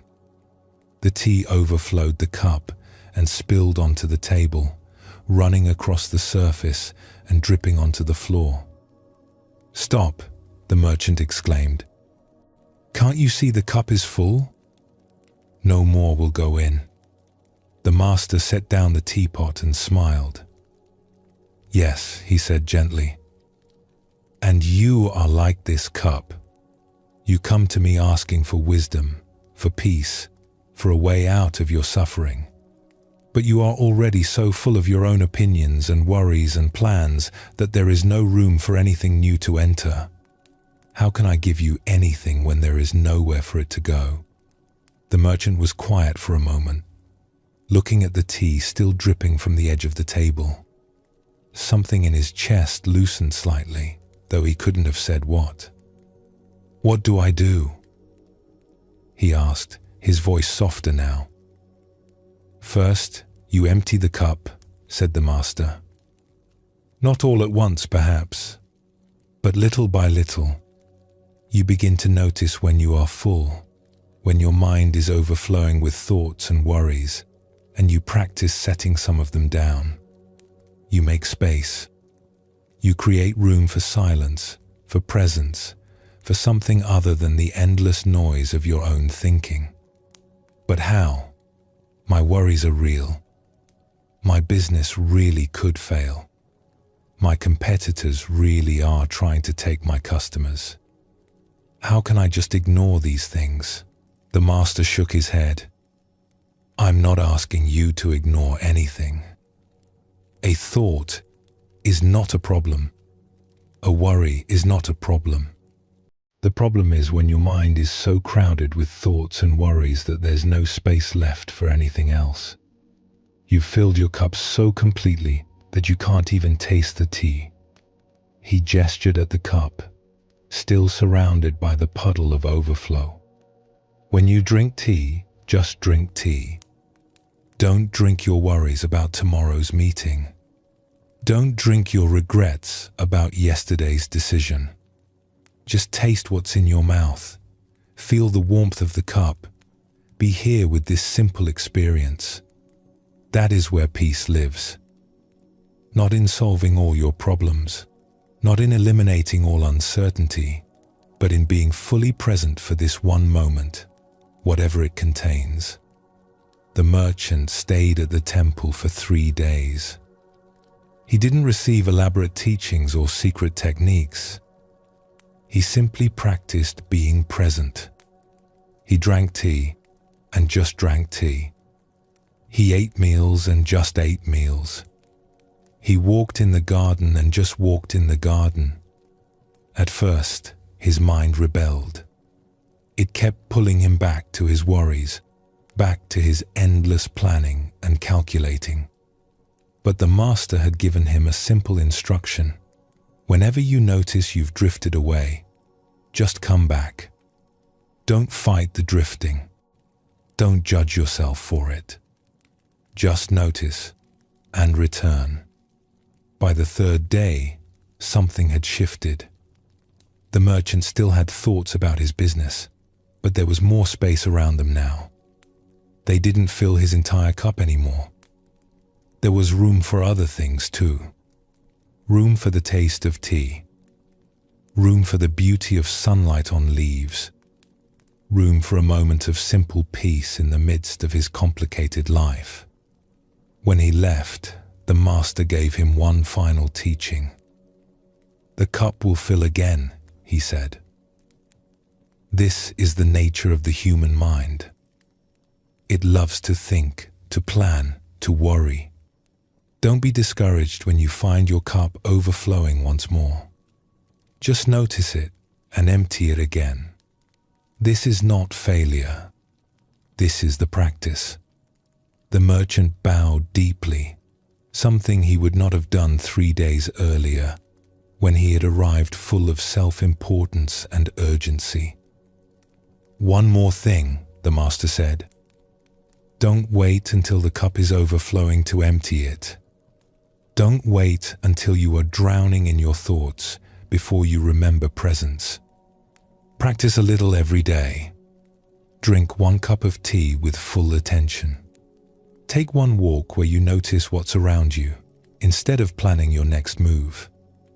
These small moments of presence will keep the cup from filling so completely. They will remind you that there is always another way to be." The merchant went back to his business, back to his competitors and his deals and his endless responsibilities. But he was different now, not because his circumstances had changed, but because he had learned to empty his cup. He had learned that peace was not something he had to achieve or earn or wait for. It was something he could touch in any moment, simply by being fully there for it. Years later, when the merchant was an old man, he would tell this story to his grandchildren.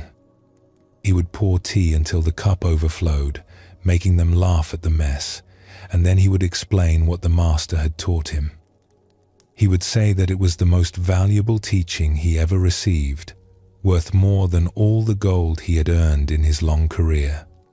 Because the gold was spent now, but the ability to empty his cup, to return to presence, to find peace in the midst of activity that had been with him every day for the rest of his life. This is what the Zen masters mean when they talk about presence as refuge. Not escape from life's difficulties, but a way of meeting them differently. Not elimination of anxiety, but a place anxiety cannot follow you when you truly arrive there.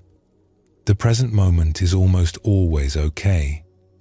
Really, pause and consider this. Right now, in this specific instant, as you read these words, are you in danger? Is something terrible happening to your body at this exact moment? Almost certainly not. Almost certainly, you are safe, breathing, existing in a moment that contains no actual emergency. The emergencies are in your thoughts. The danger is in your imagination. The catastrophe is in the future you're constructing in your mind. But here, now, in this breath, in this heartbeat, things are usually manageable. Even good. Even beautiful, if you can pause long enough to notice. This doesn't mean you ignore real problems or pretend everything is fine when it isn't. When action is needed, take action. When planning is necessary, plan. But recognize the difference between useful engagement with reality and anxious spinning in your imagination. The first happens in the present, addressing actual circumstances. The second happens in your head, fighting ghosts that may never appear. Let's talk practically about how to find this refuge, how to return to presence when your mind has wandered off into past or future. The simplest doorway is always your breath. Your breath is happening now. It's not happening yesterday or tomorrow. Every inhale, every exhale is an anchor to the present moment. When you notice you've drifted, when anxiety has carried you away into its imagined scenarios, you can always come back by feeling your breath move in and out. Not controlling it or changing it, just feeling it, letting it remind you that you're here, now, in this body, in this moment. Your senses are another doorway. What do you hear right now? Not what you heard earlier, not what you might hear later, but right now. What sounds are present in this moment? What do you feel where your body contacts the chair or floor or bed? What do you see when you really look? Not just glancing, but actually seeing the colors and textures and light in your immediate environment. These are not special techniques reserved for meditators and monks. They're simply ways of coming back to what's real, what's actually happening, instead of staying lost in the stories your mind is telling. Anyone can do this. You can do this right now, between one sentence and the next.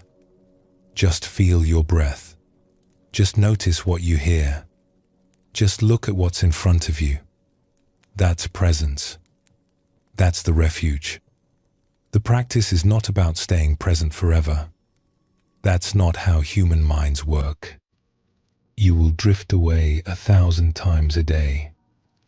Your thoughts will carry you into the past, into the future, into fantasies and worries and plans. This is normal. This is not failure.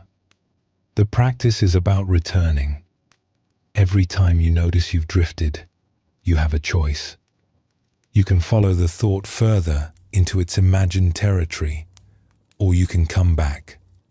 And every time you choose to come back, every time you return to the breath, to the senses, to this present moment, you strengthen the pathway home. You make it easier to find your way back next time. Over time, this changes things. Not by eliminating your thoughts or curing your anxiety, but by giving you more space around them. The thoughts continue, but you're not so completely lost in them. The anxiety arises, but it doesn't consume you the way it used to. You have a refuge now, a place you know how to find, and that knowledge itself brings a kind of peace. The merchant learned this. The man on the cliff, in his own way, learned it too. And countless others, across thousands of years, in every culture and circumstance, have discovered the same simple truth. Presence is always available. The present moment is always here, waiting for you to arrive.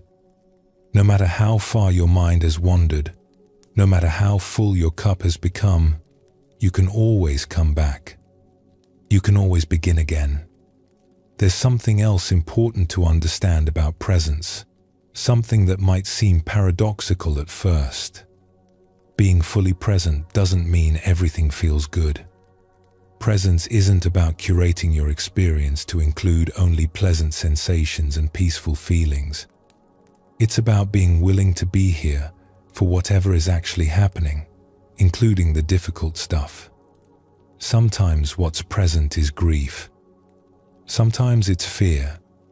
Sometimes it's physical pain or emotional turmoil or profound uncertainty. Presence doesn't mean escaping these experiences.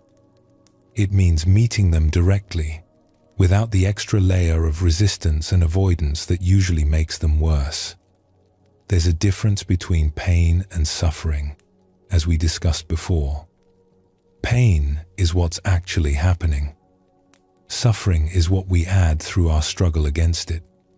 When you're present with difficult experiences, without fighting them or running from them, you often find that they're more bearable than you expected. Not because they're less painful, but because you're not adding the extra weight of resistance. This is advanced practice, and it takes time to develop. Start with the easier moments. Practice presence when things are relatively calm. Build your capacity for being here. And then, gradually, as that capacity grows, you'll find you can bring it to harder moments too. You'll find that even in difficulty, presence offers something valuable. Not escape, but a way of meeting what is without losing yourself in it. The man hanging from the vine didn't escape his situation. The tigers were still there, above and below. The mice were still gnawing. Nothing about his circumstances improved when he ate the strawberry. But he tasted it. He was fully present for that one moment of sweetness in the midst of his impossible situation. And that presence, that willingness to be where he was and experience what was available, transformed the moment from pure terror into something else, something that included terror but was larger than terror, something that had room for sweetness too. This is what presence offers you. Not a solution to your problems, not an escape from difficulty, not the elimination of anxiety, but a way of being here, fully here, for whatever your life actually contains, including the strawberries. Every breath is an invitation back to now. Every sensation is a doorway to presence. Every moment you remember to return, you step out of the imagined futures and remembered pasts where anxiety lives, and you come home to the only place life actually happens. You don't have to be good at this. You just have to practice it. Return and return and return.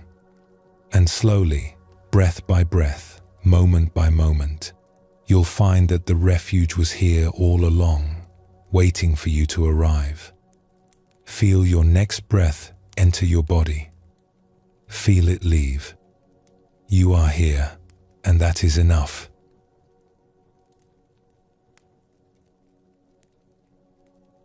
Everything changes. The weather, the seasons, the cells in your body. Your thoughts change from moment to moment. Your emotions rise and fall. Even the mountains are slowly wearing away into the sea. This might sound like sad news.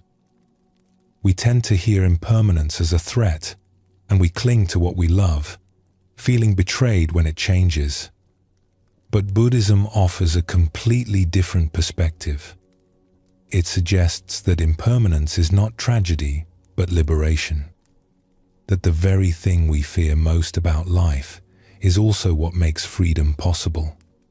That understanding impermanence deeply, not just intellectually but in your bones, can transform your relationship with anxiety in a way that nothing else can. The Buddha taught that impermanence, called anicca in the ancient Pali language, is one of the three fundamental marks of existence. Everything that arises also passes away. Every beginning contains its ending. Every moment is already becoming the next moment, flowing and changing without pause. When you truly understand this, something shifts. You stop clinging so desperately to the good, because you know it cannot stay. You stop fighting so hard against the difficult, because you know it cannot last. You find a different kind of peace, not the peace of permanence, which doesn't exist, but the peace of flowing with change rather than against it. And here's what matters most for those of us who struggle with anxiety. If everything changes, then your anxiety must change too. The panic you feel right now will not feel this way forever. The worry that seems so permanent, so much a part of who you are, is actually just weather passing through. It arose, it will pass, like everything else in this impermanent world. There is a story from the time of the Buddha that has been told for 2,500 years, passed down through countless generations, because it speaks to something so fundamental about human suffering and the possibility of peace. It is the story of a young mother named Kisa Gotami. Kisa Gotami lived in a small village in ancient India. She had grown up poor and unremarkable, and when she married, she moved into her husband's family home, where she was treated as a servant rather than a daughter. But then she gave birth to a son, and everything changed. The family celebrated. Her status transformed overnight. She was no longer invisible. She was the mother of the heir, and she was loved. She poured everything into this child.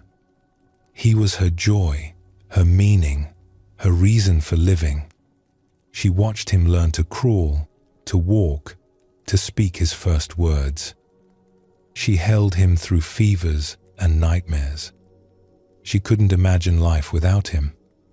She didn't want to imagine it. Then, when the boy was still very young, he became ill. It happened quickly, as these things sometimes do.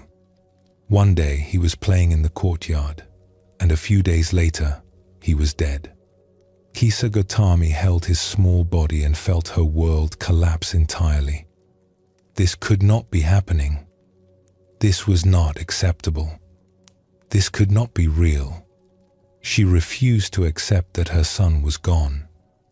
She carried his body through the village, knocking on every door, asking if anyone had medicine that could bring him back. People looked at her with pity and confusion. Some tried to explain gently that the child was beyond medicine now.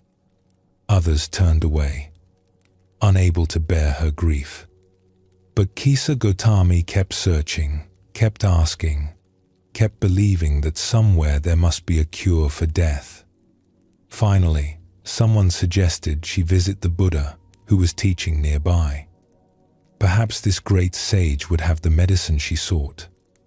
Kisa Gotami made her way to where the Buddha was staying, still carrying her son's body, still hoping.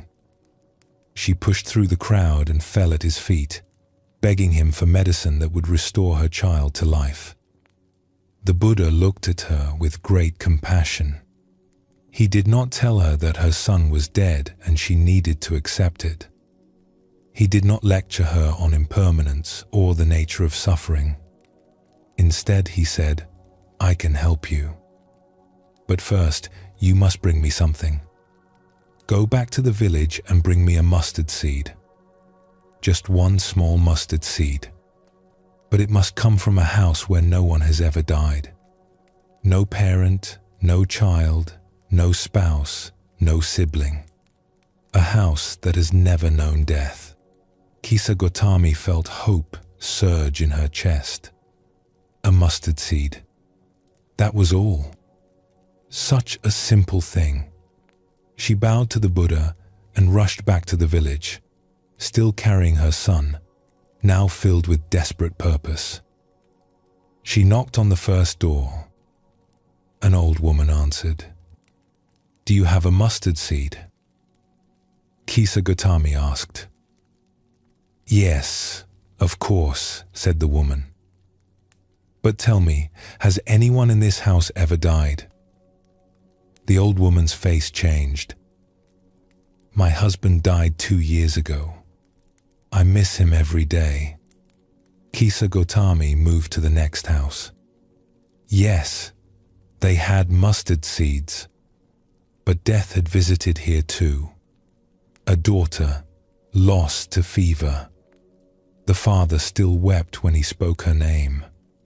She went to the next house, and the next, and the next. Every home had mustard seeds. Every home had also known death. A grandmother who slipped away in her sleep. A brother killed in an accident. A baby who never took its first breath. Every single house, without exception, had been touched by loss. At one home, an elderly man invited her to sit and rest. She was exhausted by now, having walked the entire village twice over. The man brought her water and sat with her in silence for a while. Then he told her about his wife, who had died 10 years ago, and about how he still set a place for her at the table every evening. "The grief doesn't go away," he said, "but it changes. It becomes softer, gentler. It becomes something you can live with, even something you're grateful for, because it means you loved deeply." That's not nothing. Kisa Gautami listened, holding her son's body, and something in her began to crack open. This old man had lost his beloved, and he was still here. He was still living, still capable of kindness to a stranger, still able to speak of his wife with love rather than only pain. At another house, a young woman about her own age answered the door. When Kisa Gautami explained what she was looking for, the woman's eyes filled with tears. "I lost my first child," she said. "A little girl. She lived only 3 days." She looked at the bundle in Kisa Gautami's arms and understood immediately what had happened. Without another word, she stepped forward and embraced Kisa Gautami, this stranger, this fellow member of the most terrible club in the world. They stood there for a long moment, two mothers who had buried their children, holding each other in the doorway. As the day wore on, something began to shift in Kisa Gautami. She started to really listen to the stories people told her. She saw their grief, still raw in some cases, softened by time in others. She saw that she was not alone in her suffering. She saw that death was not a punishment visited upon her specifically, not evidence that the universe was cruel or that she had done something wrong. Death was simply part of life, woven into every family, every home, every human story since the beginning of time. By evening, she had not found a single house untouched by death, and she realized that she never would. Such a house did not exist. It could not exist. Death was universal, the one experience that every human being shares, the great equalizer that no one escapes. She stopped searching. She found a quiet place outside the village, and finally, after all those hours of desperate seeking, she sat down with her son's body and allowed herself to grieve. Not the frantic, refusing grief of the morning, but something deeper and strangely more peaceful. She wept for her son.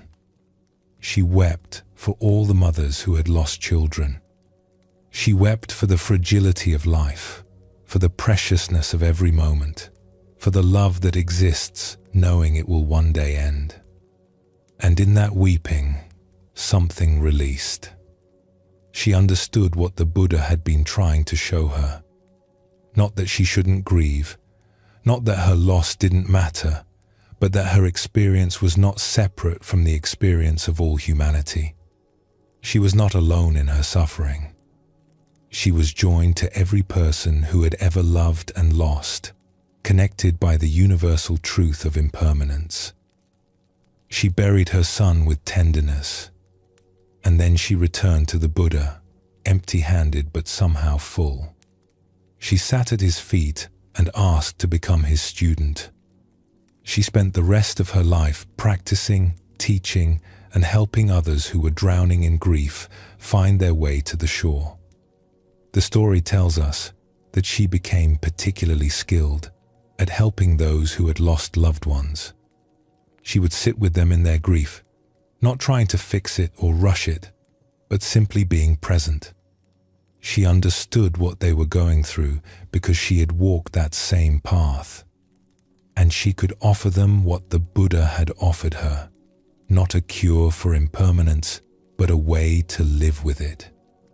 Not an escape from loss, but a transformation of the relationship to loss. She never forgot her son. She carried him with her always, in her heart, in her motivation to help others, in her deep understanding of how precious and fragile life is. But she was no longer broken by his death. She had found a way to let grief become wisdom, to let loss become compassion, to let impermanence become freedom. This story is not about accepting death with passive resignation. Kisa Gautami didn't stop loving her son. She didn't pretend the loss didn't hurt. She grieved fully and deeply, as we all must when we lose what we love. But something changed in her understanding. She stopped fighting against the nature of reality. She stopped asking, "Why me?" and started to see that impermanence touches everyone equally. She stopped isolating herself in her suffering and recognized that she was part of a vast human community, all of whom know loss, all of whom walk the same path from birth to death. This is what understanding impermanence offers. Not numbness, not indifference, but a different relationship with change. When you know that everything passes, you can love fully, without the desperate clinging that turns love into anxiety. You can grieve fully without the added suffering of believing your grief should not exist. You can meet life as it actually is, flowing and changing, rather than demanding it be something it cannot be. The Buddha didn't give Kisa Gautami what she asked for. He gave her something better. He gave her a way to live with loss, to find peace not by escaping impermanence, but by embracing it. There's another teaching that flows from this understanding, one that applies directly to anxiety and the difficult states of mind that can make life feel so unbearable. A young monk was struggling. He had come to the monastery seeking peace, but instead he found his mind more turbulent than ever. Without the distractions of ordinary life, he was forced to sit with his anxiety, his fear, his endless worried thoughts. He felt like he was drowning. He went to his teacher, an old nun who had practiced for 50 years, and confessed his despair. "I came here to find peace," he said, "but I found only suffering. My mind is a storm that never stops. I don't think I can do this." The old nun listened patiently.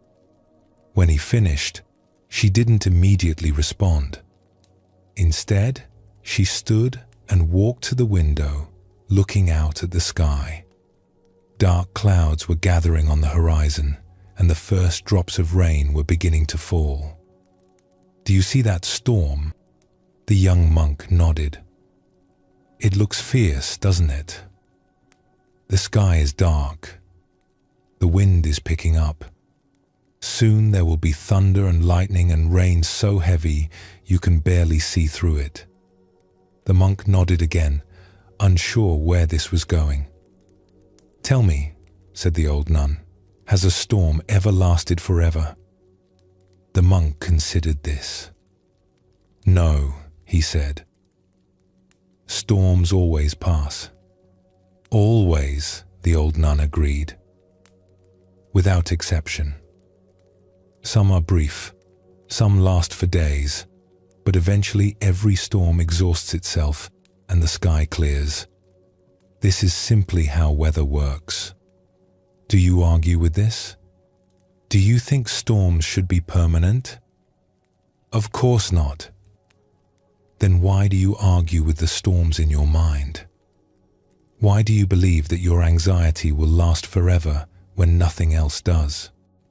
The young monk was quiet. He had never thought of it quite this way.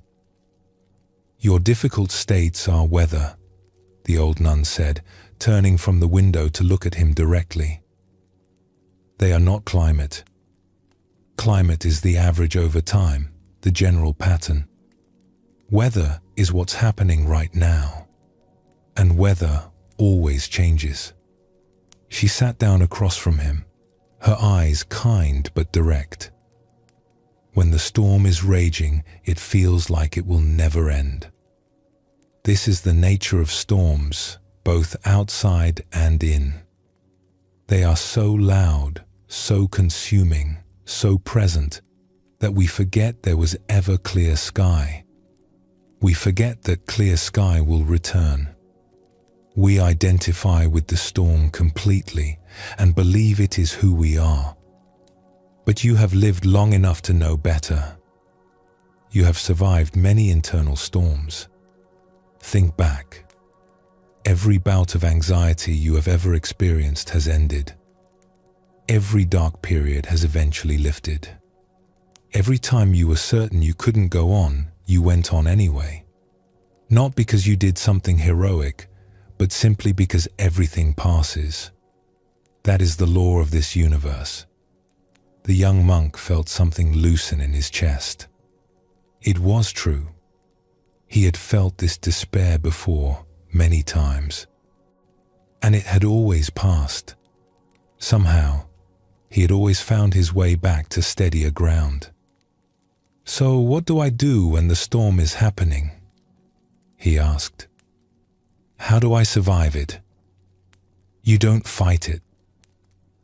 Fighting a storm only exhausts you. You don't pretend it isn't happening. Denial doesn't make weather disappear. You simply remember that it is weather. You remind yourself, as many times as you need to, that this is temporary. You take shelter where you can, you wait, and you trust that clear sky is on the other side. She smiled gently. And here's what you'll discover with practice. The more you remember that storms are temporary, the less frightening they become. They're still unpleasant. You wouldn't choose them. But they lose their power to make you believe your life is over, that you'll never feel okay again, that this moment of difficulty defines your entire existence. You start to see them as just weather, and you stop taking them so personally. The young monk returned to his practice with a different perspective.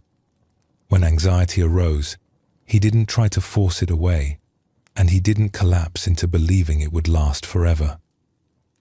He simply noted, "This is weather. This will pass." Sometimes he had to remind himself 100 times in a single sitting. But slowly, over months and years, something changed. The storms still came, but he was no longer terrified of them.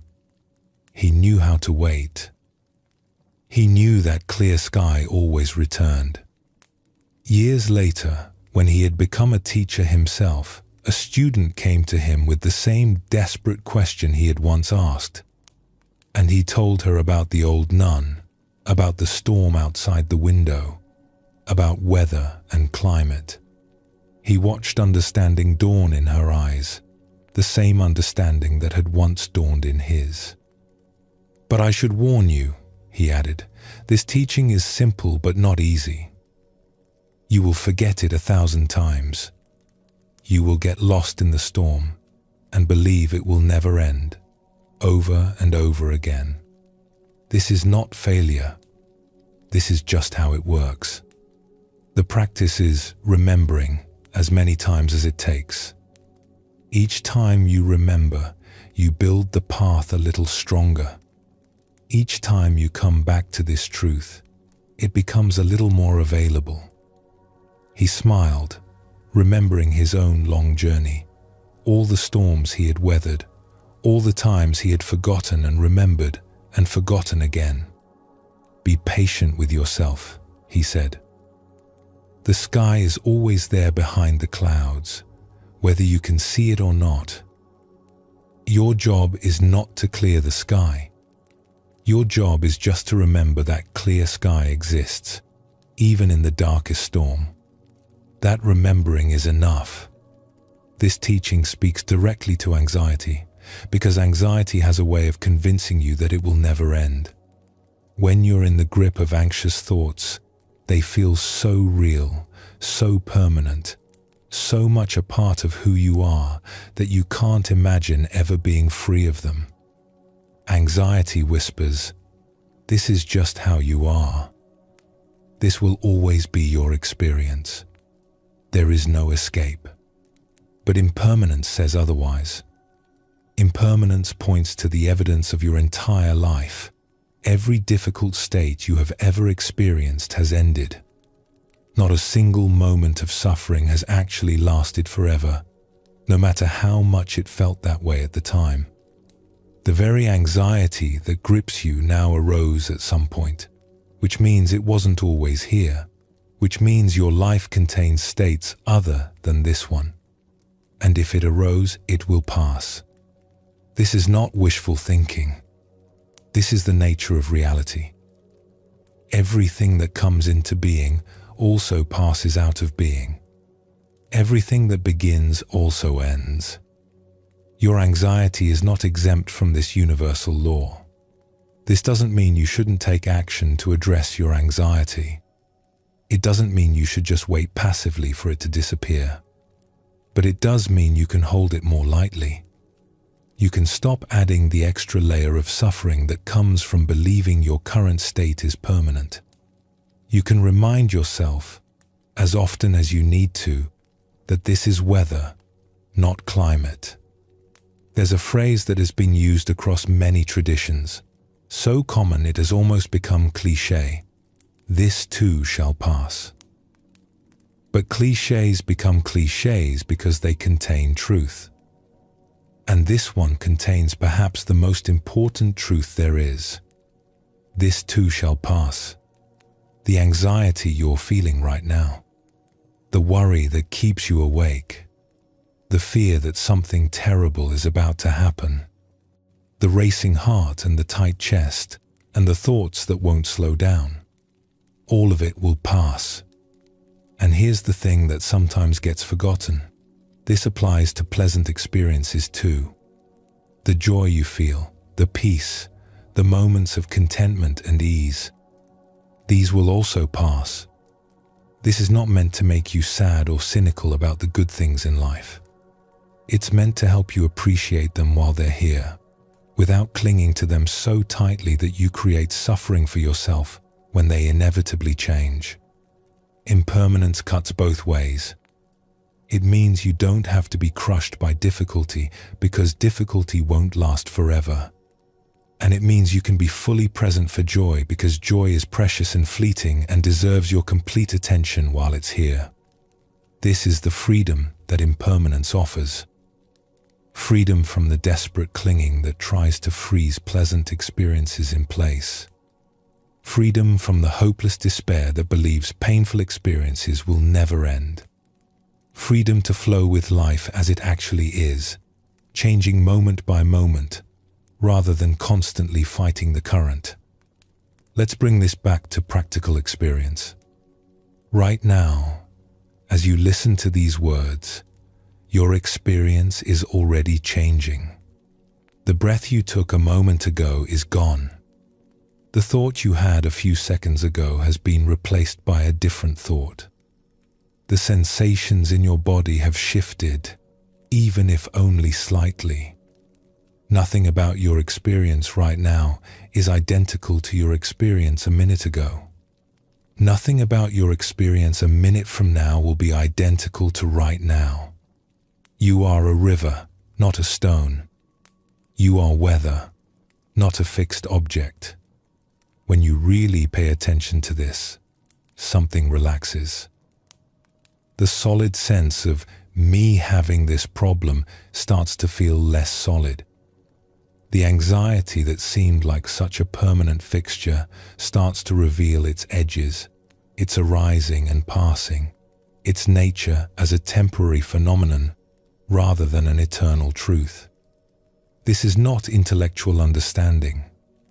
This is something you can feel directly in your experience, right now, if you pay close attention. Notice how this moment is already gone. Notice how the next moment is already changing.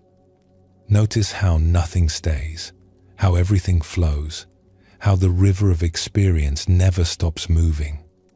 Your anxiety is part of this river. It is not a boulder blocking the flow. It is water, just like everything else, moving and changing and passing. You don't have to remove it or fix it or conquer it. You just have to let it flow through, trusting that the nature of rivers is to keep moving. Kisa Gautami discovered this truth through walking from door to door, searching for a house that death had never touched. The young monk discovered it through years of watching his own internal storms arise and pass. And you can discover it too, through paying attention to your own experience, through noticing how nothing lasts, through remembering that every difficult moment in your past eventually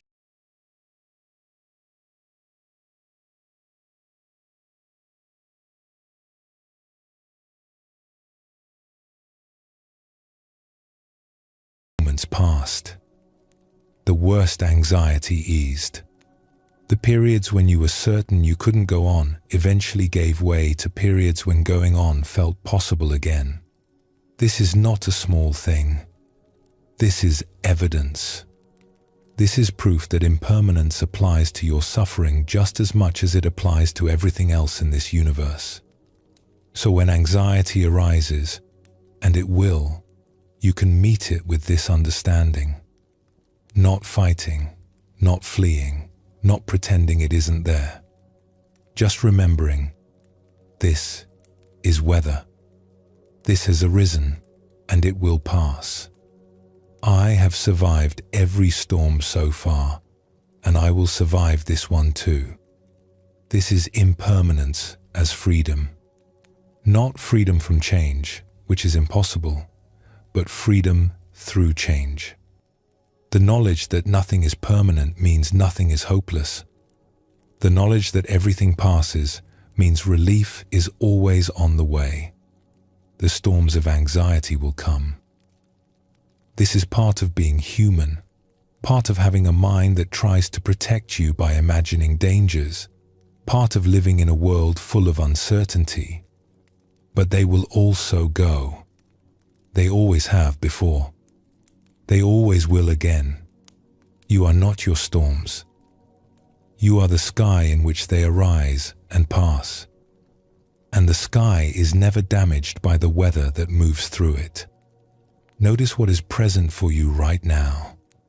And notice that even as you notice it, it is already changing, already becoming something else.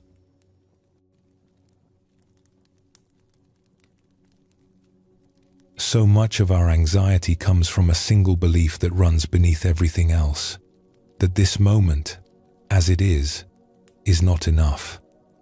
That we are not enough. That something is missing, something needs to be fixed, something must change before we can finally relax and be at peace. Buddhism has a word for this endless wanting, tanha. It's usually translated as craving or thirst, and it points to something deeper than simply wanting things. It's the constant reaching for the next moment, the perpetual dissatisfaction with what is, the feeling that life is happening somewhere else and we're missing it. You know this feeling, that restless sense that you should be doing something other than what you're doing, the inability to sit still without reaching for your phone.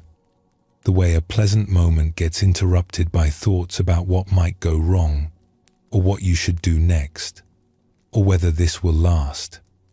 There's always something more to want, more to worry about, more to achieve before you can be okay. But what if you're already okay? What if this moment, exactly as it is, contains everything you actually need? Not everything you want, perhaps.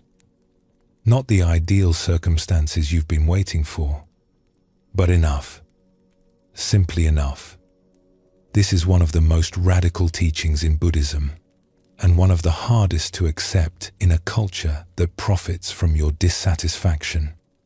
It says that contentment is possible right now, not when you get the promotion or find the relationship or solve all your problems. Now. There's an old story, told in many versions across different cultures, about a stonecutter who lived in a small village at the foot of a great mountain. This stonecutter spent his days chipping away at rock shaping blocks for buildings and bridges. It was hard work, and his hands were rough and calloused, his back always aching by evening. He earned enough to live simply, a small house, a patient wife, food on the table. By any reasonable measure, he had a good life. But he couldn't see it that way. He looked at what others had and felt his own life was lacking. The merchants had soft hands and fine clothes. The officials were carried through town while he walked on his own 2 feet. Everyone, it seemed, had it better than him. One day, while delivering stones to a wealthy merchant's house, he saw how the merchant lived. Silk robes, fine food, servants attending to every need. The merchant reclined on cushions while others worked around him. He didn't have to lift anything heavy. He didn't have to squint against stone dust. He simply gave orders and things were done. The stone cutter felt a wave of envy wash through him. How wonderful it must be to be a merchant, he thought. To have such wealth, such comfort, such power over others. And in that moment, through some mysterious grace, his wish was granted. He became a wealthy merchant with all the fine things he had envied. He wore silk now instead of rough cloth. He ate delicacies instead of simple rice. He gave orders instead of taking them. For a while, he was happy. But then summer came, and the heat was oppressive. He sat in his fine house, sweating through his silk robes, fanning himself uselessly. He looked out the window and saw a high official passing by in a grand procession. Servants holding a canopy over him to block the sun, attendants fanning him as he moved. How wonderful to be a high official, the merchant thought. Even the sun cannot touch him. And again, his wish was granted. He became a high official, carried through the streets in a covered sedan chair, shielded from the elements, feared and respected by all. But then he noticed something. Despite the canopy, despite the fans, the sun still beat down mercilessly. The crops withered in the fields below. Rivers began to dry up. The sun was more powerful than any official, more powerful than any human authority. The sun is the most powerful thing of all, he thought. I wish I were the sun. And he became the sun, blazing down on the earth, feared by farmers and merchants and officials alike. He felt truly powerful now. Nothing could stand against him. But then a cloud drifted across the sky, blocking his rays, casting shadow on the land below. He could not burn through it. He could not push it aside. The cloud is more powerful than the sun, he realized. I wish I were a cloud. And he became a cloud, blocking the sun, gathering moisture, releasing rain when and where he chose. He flooded fields and filled rivers. He made farmers look up at the sky in hope or despair depending on his mood. He was more powerful than the sun. But then a wind came, pushing him across the sky against his will, scattering his form, sending him tumbling helplessly across the heavens. He tried to hold together, but the wind was relentless, tearing him apart, dispersing him across miles of sky. The wind is more powerful than clouds, he thought. I wish I were the wind. And he became the wind, howling across the land, bending trees, whipping up waves, driving rain before him, unstoppable by any force. Ships feared him. Farmers cursed him. Birds were thrown off course by his strength. He was power itself, invisible and irresistible. But then he encountered a great mountain that would not move. He blew against it with all his force. He screamed around its peaks. He tried for days to shift it even slightly.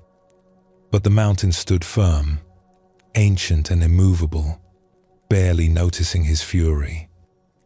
The mountain is more powerful than the wind, he thought. I wish I were a mountain. And he became a great mountain, tall and immovable, looking down on the world with stone indifference. The sun could not move him. The wind could not shake him.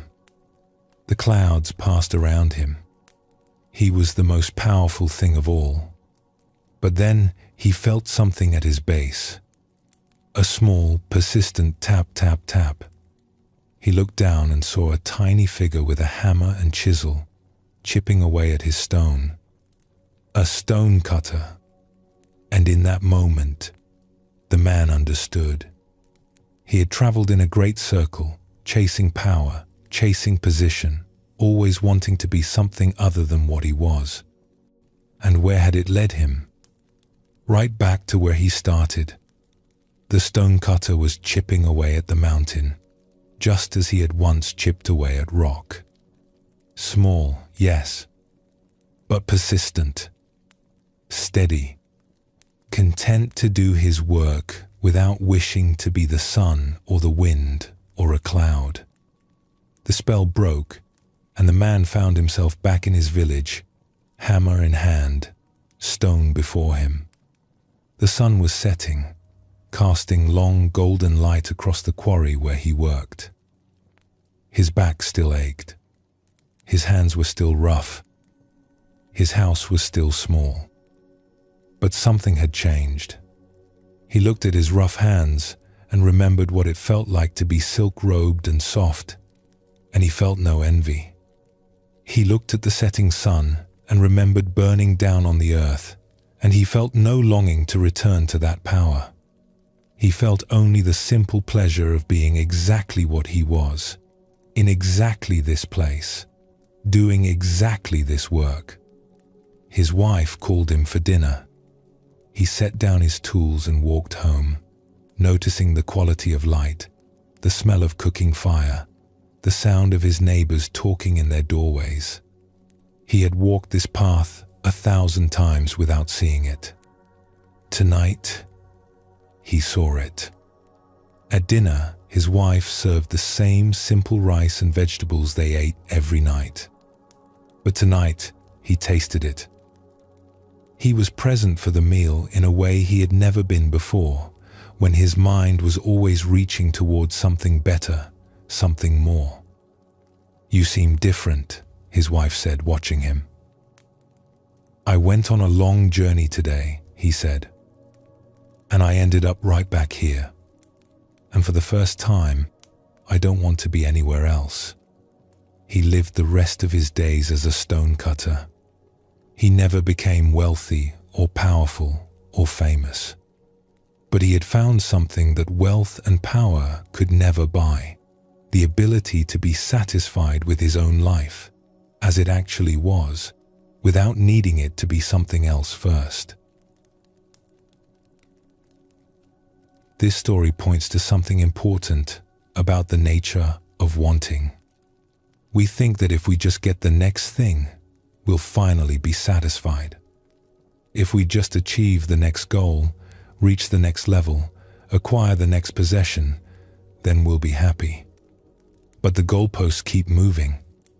There's always something more to want, always another rung on the ladder, always someone who has what we don't. The stonecutter discovered what Buddhist teachers have been pointing to for thousands of years, that the problem isn't with what we have, but with the endless wanting itself. Peace doesn't come from getting more. It comes from realizing that what you have is already enough. This doesn't mean you stop working or striving or improving your life. The stonecutter still cut stone after his adventure. He still did his work, still earned his living, still participated fully in life. But he did it without the gnawing sense that he should be somewhere else, doing something else, being someone else. There's a word in Buddhism for this kind of contentment, santosa. It doesn't mean complacency or settling for less than you deserve. It means finding the sufficiency in what is, even while you work toward what could be. It means being at peace with this moment, even as you take steps toward the next. A student once went to a famous Zen master with a question that had been troubling him for years. "Master," he said, "I have read all the teachings. I have practiced meditation diligently. I understand that I should be content with what I have. But I'm not. I still want things. I still feel that something is missing. What is wrong with me?" The master didn't answer right away. Instead, he invited the student to join him for the midday meal. They sat together, and the master served them both rice and vegetables. Simple fare, nothing special. The master ate slowly, with obvious attention. He seemed to be enjoying every bite, as if it were the finest feast. The student ate quickly, barely tasting the food, eager to get back to his question. When the meal was finished, the master set down his bowl and looked at the student. "Did you taste the rice?" The student hesitated. "I ate it, yes." "That's not what I asked." "Did you taste it? Were you there for the eating of it?" The student realized he had barely noticed the food. He had been thinking about his question, about what the master would say, about his problem with contentment. The rice had just been fuel consumed while his mind was elsewhere. "Most people," the master said, "eat their rice while thinking about something else entirely. They sit with friends while planning tomorrow. They walk through beautiful gardens while rehearsing arguments. They lie in comfortable beds while worrying about things that may never happen. And then they wonder why they're not content." He smiled gently. "You say you want to be content with what you have, but you're never actually with what you have. Your body is here, but your mind is always reaching for something else. How can you know if this moment is enough when you've never truly arrived in it?" "But the wanting," the student pressed. "The feeling that something is missing. It's always there. The wanting is just another experience arising in consciousness," the master said. "It comes, it goes, like everything else. You don't have to obey it. You don't have to believe it when it says this isn't enough. You can notice the wanting without following it anywhere." He picked up the empty rice bowls. "Tomorrow, when you eat, just eat. When you walk, just walk. When you sit, just sit. Not to achieve contentment, but just to be where you are. Contentment doesn't come from getting what you want. It comes from being fully present for what you already have." The student began to practice in this way. It wasn't easy.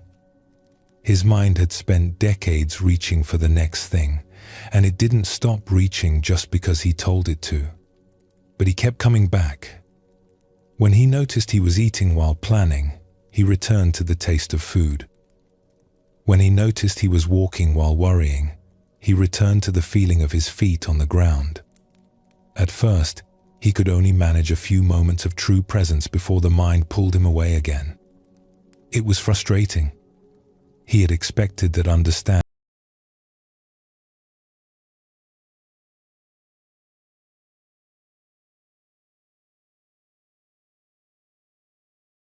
several weeks, discouraged. "I try to be present," he said, "but I fail constantly.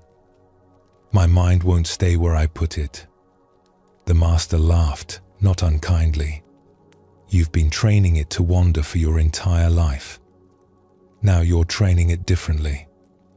This takes time." "How much time?" "How long did it take you to learn to read? To walk?" Some things cannot be rushed. The mind learns through repetition, through gentle persistence, through coming back again and again without judgment. You're not failing. You're practicing. Every time you notice you've wandered and return, that is the practice. That is success. The student continued. He stopped expecting quick results. He stopped judging himself for wandering.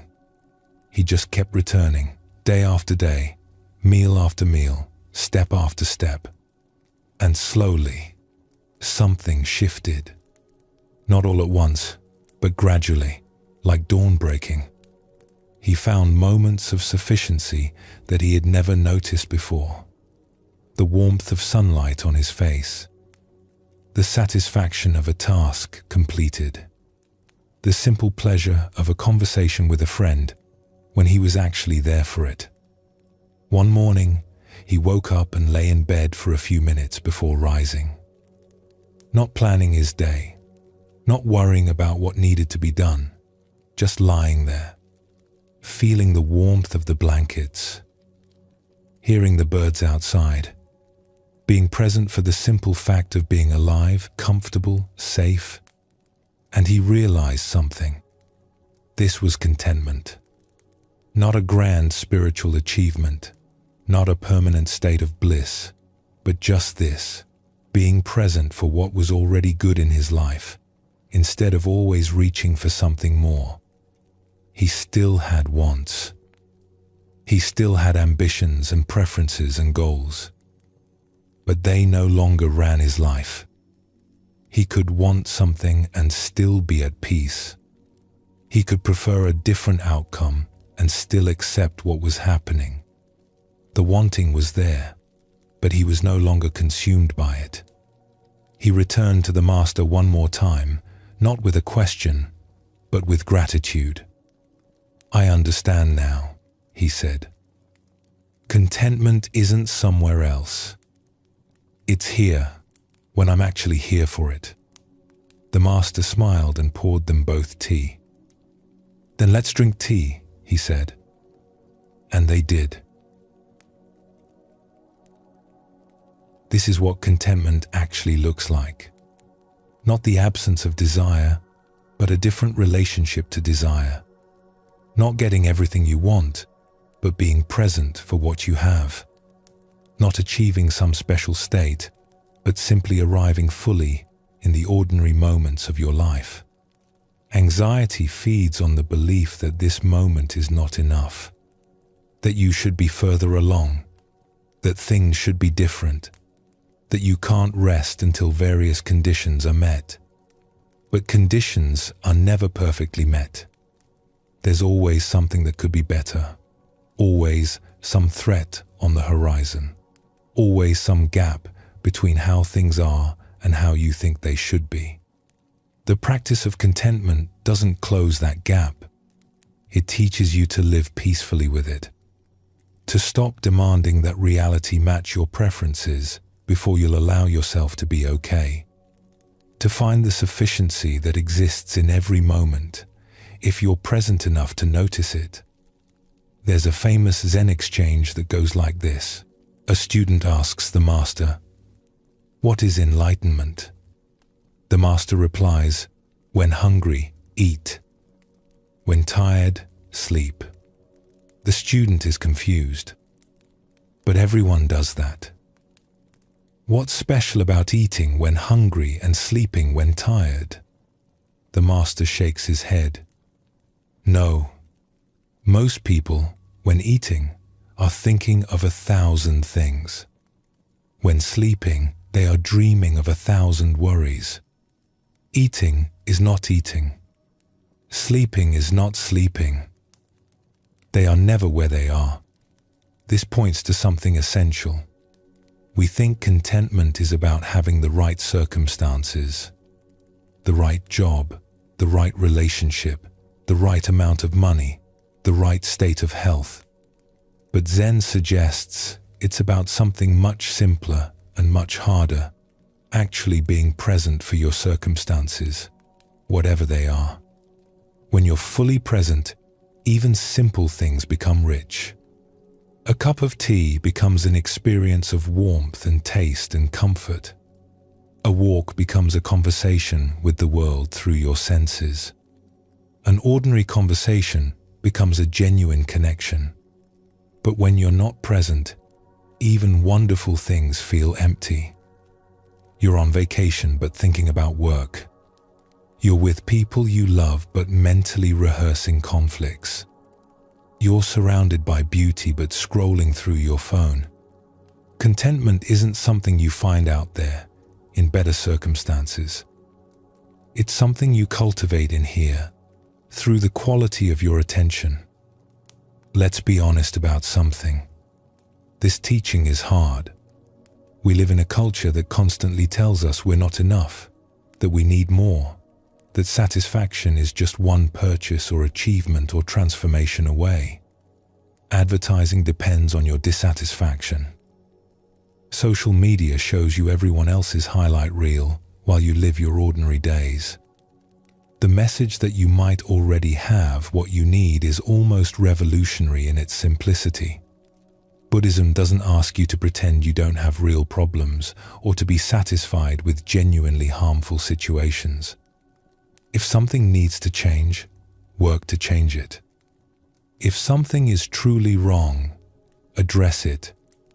Contentment isn't passive acceptance of injustice or suffering, but it does invite you to examine the voice that's never satisfied, that always finds something wrong, that won't let you rest even when rest is appropriate. It invites you to question whether your anxiety is actually helping you or just adding another layer of suffering to whatever you're facing.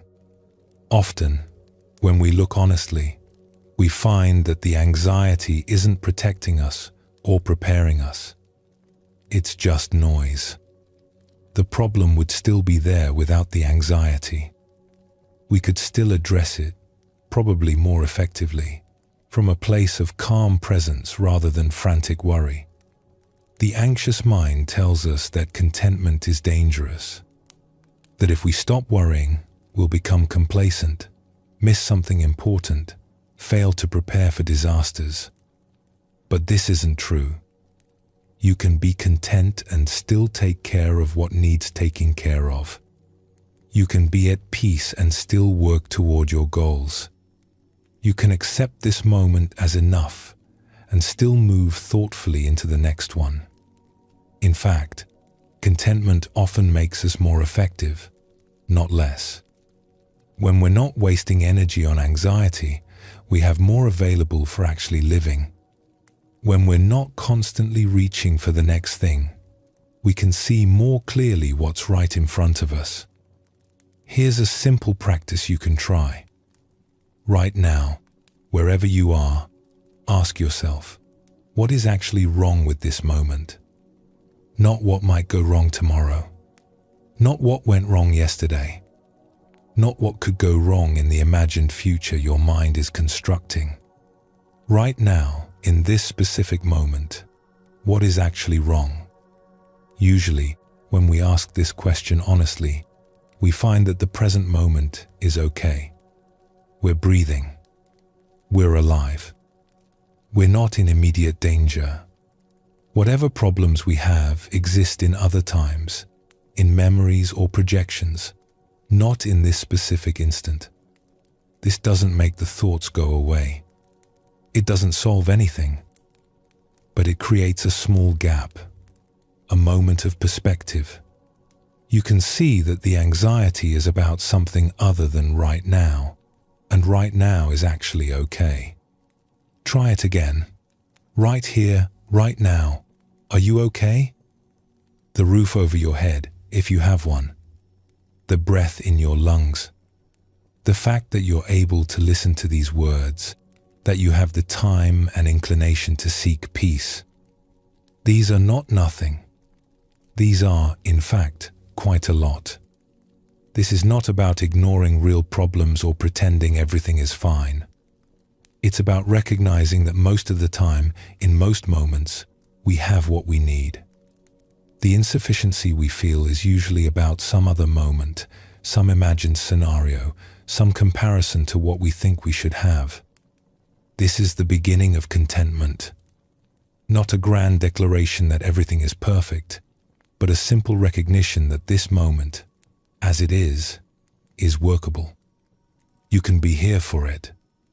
You can meet it. You don't have to wait for better circumstances to begin being present for your life. The stonecutter traveled through all those forms, seeking power and position, always thinking the next thing would finally be enough. But he could only find peace when he stopped running, stopped wanting to be somewhere else, and settled into being exactly where he was. The student ate his rice while thinking about contentment, missing the contentment that was available right there in the eating. He could only find what he was looking for when he stopped looking and started actually tasting his food, actually living his life. These stories point to the same truth from different angles. What you're looking for isn't out there. It's here, in the quality of your presence, in your willingness to actually arrive in the moments you're given. You already have enough. Not in some abstract spiritual sense, but practically, right now, in this breath, in this moment. The sufficiency you seek is here. It always has been. The stonecutter went all the way around the world in his wanting. The student sat through countless meals with his mind elsewhere. Both of them had to learn the same lesson. What they were looking for was already present, hidden only by their constant reaching for something else. You don't have to travel that far. You can begin right now, with this breath, with this moment, by letting it be enough. Take a breath and notice where you are. For just this moment, let it be enough.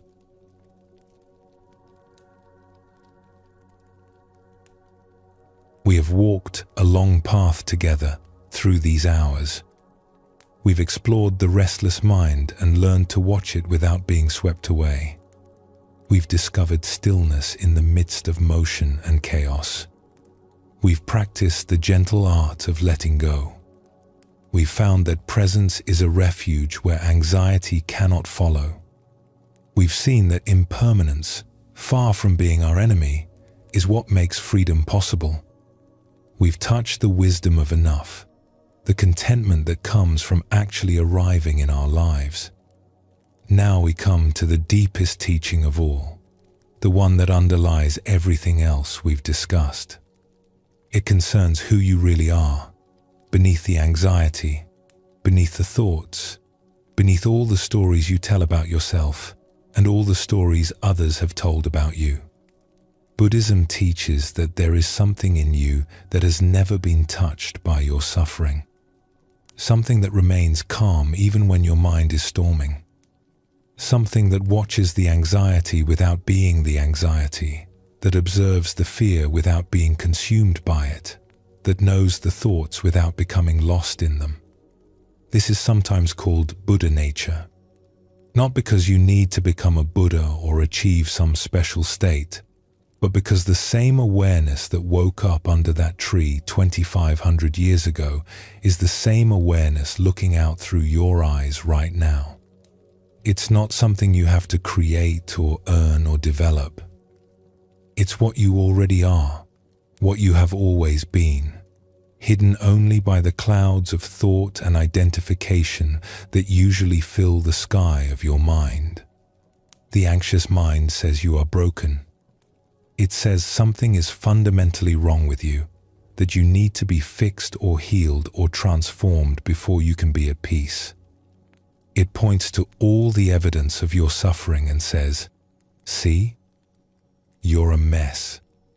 You'll never be okay." But Buddha nature says something different. It says you are already whole. The peace you seek is already present, here, now. In this very moment. You have simply forgotten where to look. You've been searching everywhere out there for something that has been right here all along. There is a famous Zen story about two monks standing outside their temple, watching a flag flutter in the wind. It was a warm afternoon, and they had just finished their midday meal. The temple flag, inscribed with sacred symbols, was dancing in the breeze, and the two monks had stopped to watch it on their way back to the meditation hall. "The flag is moving," said the first monk, a young man who had been at the temple only a few years. "No," said the second monk, older and more experienced. "The wind is moving. The flag itself does nothing. It's the wind that creates the movement." "But look at it," the first monk insisted. "The flag is clearly moving. I can see it with my own eyes. The flag goes back and forth, rippling and waving. How can you say it's not moving? The flag only appears to move because the wind pushes it. Without wind, the flag would hang still. Therefore, it's the wind that truly moves. The flag is passive." They argued back and forth, each convinced he was right. "The flag is moving." "No, the wind is moving." "The flag." "The wind." Their debate grew heated, voices rising, neither willing to concede. Other monks began to gather, some taking one side, some the other. What had started as an idle observation was becoming a full-scale philosophical dispute. A senior teacher happened to be passing by and overheard their argument. He stopped and watched them for a moment, these earnest monks so caught up in their disagreement that they had forgotten they were supposed to be practicing peace. He could see their faces flushed with the need to be right, their bodies tense with the effort of convincing each other. "You are both wrong," he said quietly. The monks fell silent and turned to face him. The crowd that had gathered parted to let him through. "It is not the flag that moves. It is not the wind that moves." He paused, looking at each of them with gentle but penetrating eyes. "It is your mind that moves." The monks stood there, mouths open, the argument suddenly empty. They looked at the flag, still fluttering. They felt the wind, still blowing, and something shifted in their understanding. Nothing had changed about the scene in front of them. The flag still moved in the wind, or the wind still moved the flag, however you wanted to describe it. But their argument, their heated debate, their certainty that they were right and the other was wrong, all of that was happening in their minds. The movement they were arguing about was less important than the movement of their own thoughts, their own positions, their own need to be correct. The young monk later said it was the most important moment of his training. Not because the teacher had resolved the question of whether the flag or the wind was moving, but because he had shown them something they hadn't seen. They were lost in the movement of their own minds, unable to step back into the stillness from which they could see clearly. This is one of the most important Zen stories ever told, and it points to something essential about anxiety and peace. We spend so much energy arguing with reality. We debate endlessly about what's happening, what it means, what should be done, whether things are good or bad, whether we are good or bad. We are like those two monks, caught up in our positions, certain we see things correctly, exhausting ourselves in mental struggle. But there is something that watches all of this. There is an awareness that can notice the flag, notice the wind, notice the monks arguing, notice your own thoughts arising in response. This awareness is not taking sides. It is not caught up in the debate. It simply observes, clearly and calmly, whatever is happening. When the teacher said, "It is your mind that moves," he was pointing to something beyond the content of the argument.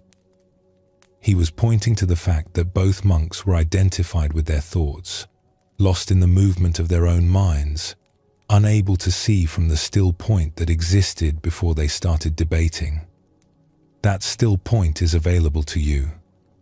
It is, in fact, what you most fundamentally are. It's the calm that our title speaks of, the calm, anxious mind that becomes possible not through silencing thoughts, but through recognizing what you are beneath them.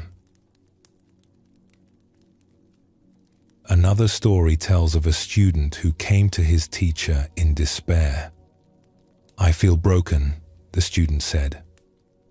"I've been practicing for years, but my mind is still a mess. I still get anxious. I still get caught in thoughts. I still suffer.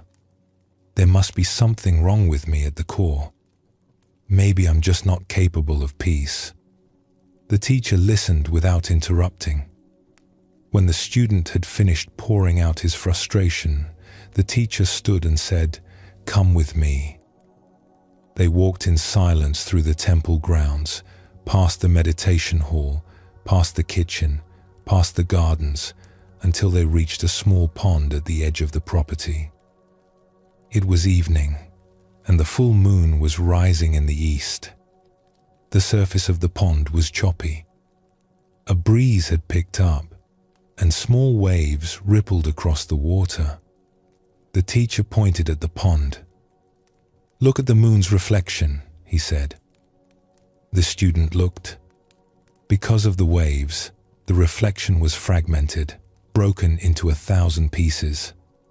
It shimmered and wavered, sometimes disappearing entirely as a larger ripple passed through, then reappearing, still broken, still scattered. "Is the moon broken?" the teacher asked. The student looked up at the sky. The moon hung there, full and perfect, completely unaffected by the choppy water below. "No," the student said. "The moon is fine. It's only the reflection that looks broken. And when the water stills," as if on cue, the breeze died down. Slowly, the ripples subsided. The surface of the pond grew calm. And there, in the water, the moon's reflection appeared, whole and perfect, a mirror image of the sky above. "The moon was never broken," the teacher said. "Even when the reflection was scattered, the moon itself remained whole. The disturbance was only on the surface." He turned to face his student directly. "You are like that moon. Your true nature has never been broken, never been damaged, never been touched by any of the storms that have passed through your life. When your mind is choppy, when thoughts and anxieties ripple across the surface, you look at the reflection and think you are broken. But that's not what you are. That's just the surface." The student stared at the now still pond, at the perfect moon reflected there. "Then why does it feel so broken?" he asked. "Why does the suffering feel so real?" "Because you identify with the ripples instead of the moon. You look at the surface and think that's who you are. But the surface is just activity. It comes and goes. Beneath it, you remain.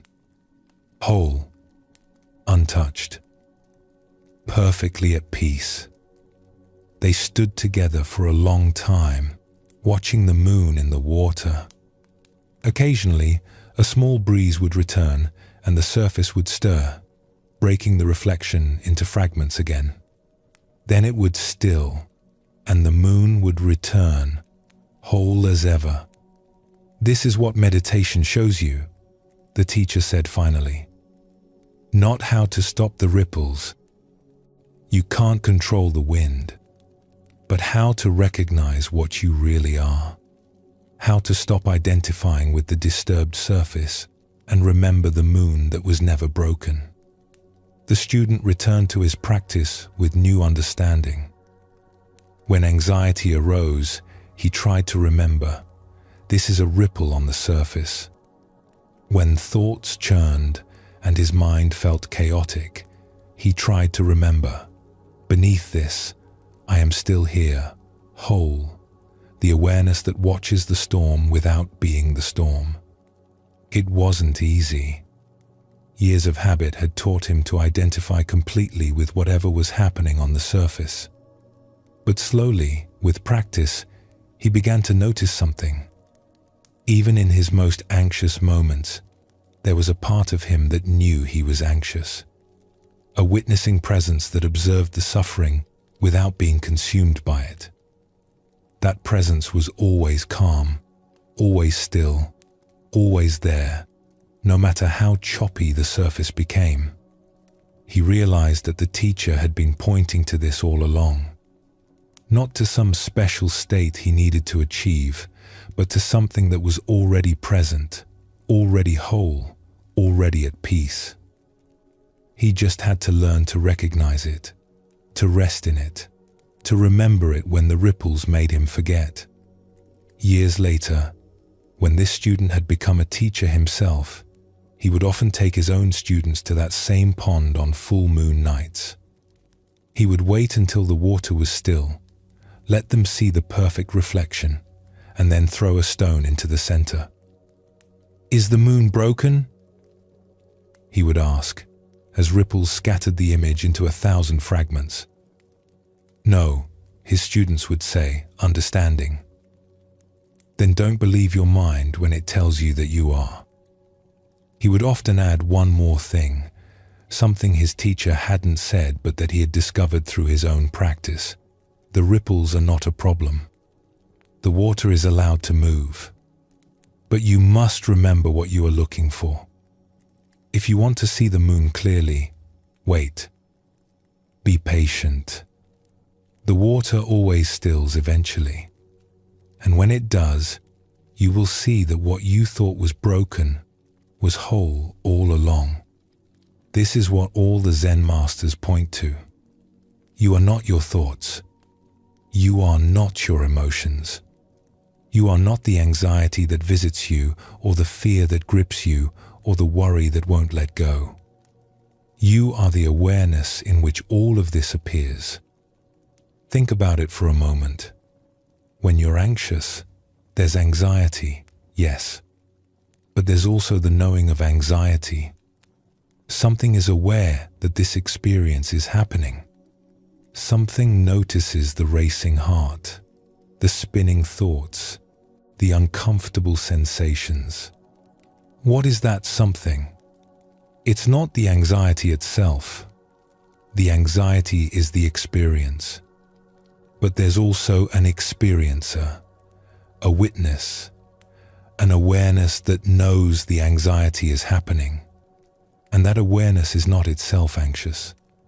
It can't be. Awareness is like a mirror. A mirror reflects whatever appears before it, but it never becomes what it reflects. A mirror can show fire without burning. It can show water without getting wet. It can show the most terrible images without being harmed, the most beautiful images without grasping at them. It remains unchanged by whatever passes across its surface. You are like that mirror. Experiences pass through you. Thoughts arise and dissolve. Emotions come and go. Sensations appear and disappear.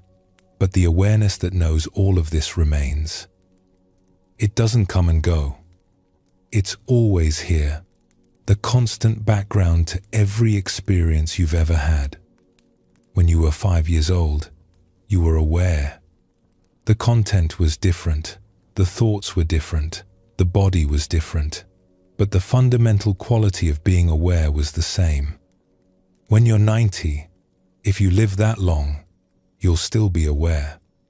The content will have changed countless times, but awareness itself will remain unchanged, untouched. The same consciousness that has been with you through everything. This is what the Zen masters are pointing to when they talk about your true nature. Not some mystical state you have to achieve, but the simple fact of awareness that is present right now, in this very moment, reading these words. And when you rest in that awareness, instead of being caught in the content that passes through it, something shifts. The anxiety might still be there, but you're not identified with it. The thoughts might still spin, but you're watching from a place of stillness. You're the moon, not the ripples. You're the sky, not the clouds. You're the mirror, not the images that appear in it. Let's bring together everything we've explored in our time together. We set out to calm the anxious mind, and we've discovered that calming doesn't mean silencing or conquering. It means understanding. It means changing our relationship to what arises rather than fighting against it. We began by looking at the restless mind, the monkey swinging from branch to branch, and we learned that we don't have to follow every thought that arises. Thoughts are like empty boats, just drifting by, and we suffer when we add stories about them that aren't true. The master told his student that thoughts arise and pass on their own, like leaves falling from a tree, and our work is simply not to climb onto everyone. We explored stillness and discovered that peace isn't something we achieve through effort, but something we uncover when we stop struggling. Like the tea master facing the samurai, we found that presence itself is power, and calm is available even in chaos. Like Ryokan sitting in his leaking hut while the storm raged, we learned that the storm is outside, but inside, it can be still. We practiced the gentle art of letting go, releasing our grip on how we think things should be. The broken cup was already broken from the day it was made, and when we understand this, we can love fully without the clinging that turns love into anxiety. The student learned that letting go isn't about trying harder, but about turning the hand over and allowing what needs to fall to simply fall. We discovered that presence is a refuge. The man on the cliff, suspended between tigers, found a strawberry and tasted its sweetness. The present moment is almost always okay, and anxiety lives in the imagined future, not in now. The merchant learned to empty his cup so there was room for something other than worry. We learned that impermanence is not something to fear, but the very thing that sets us free. Every storm passes. Every difficult state ends.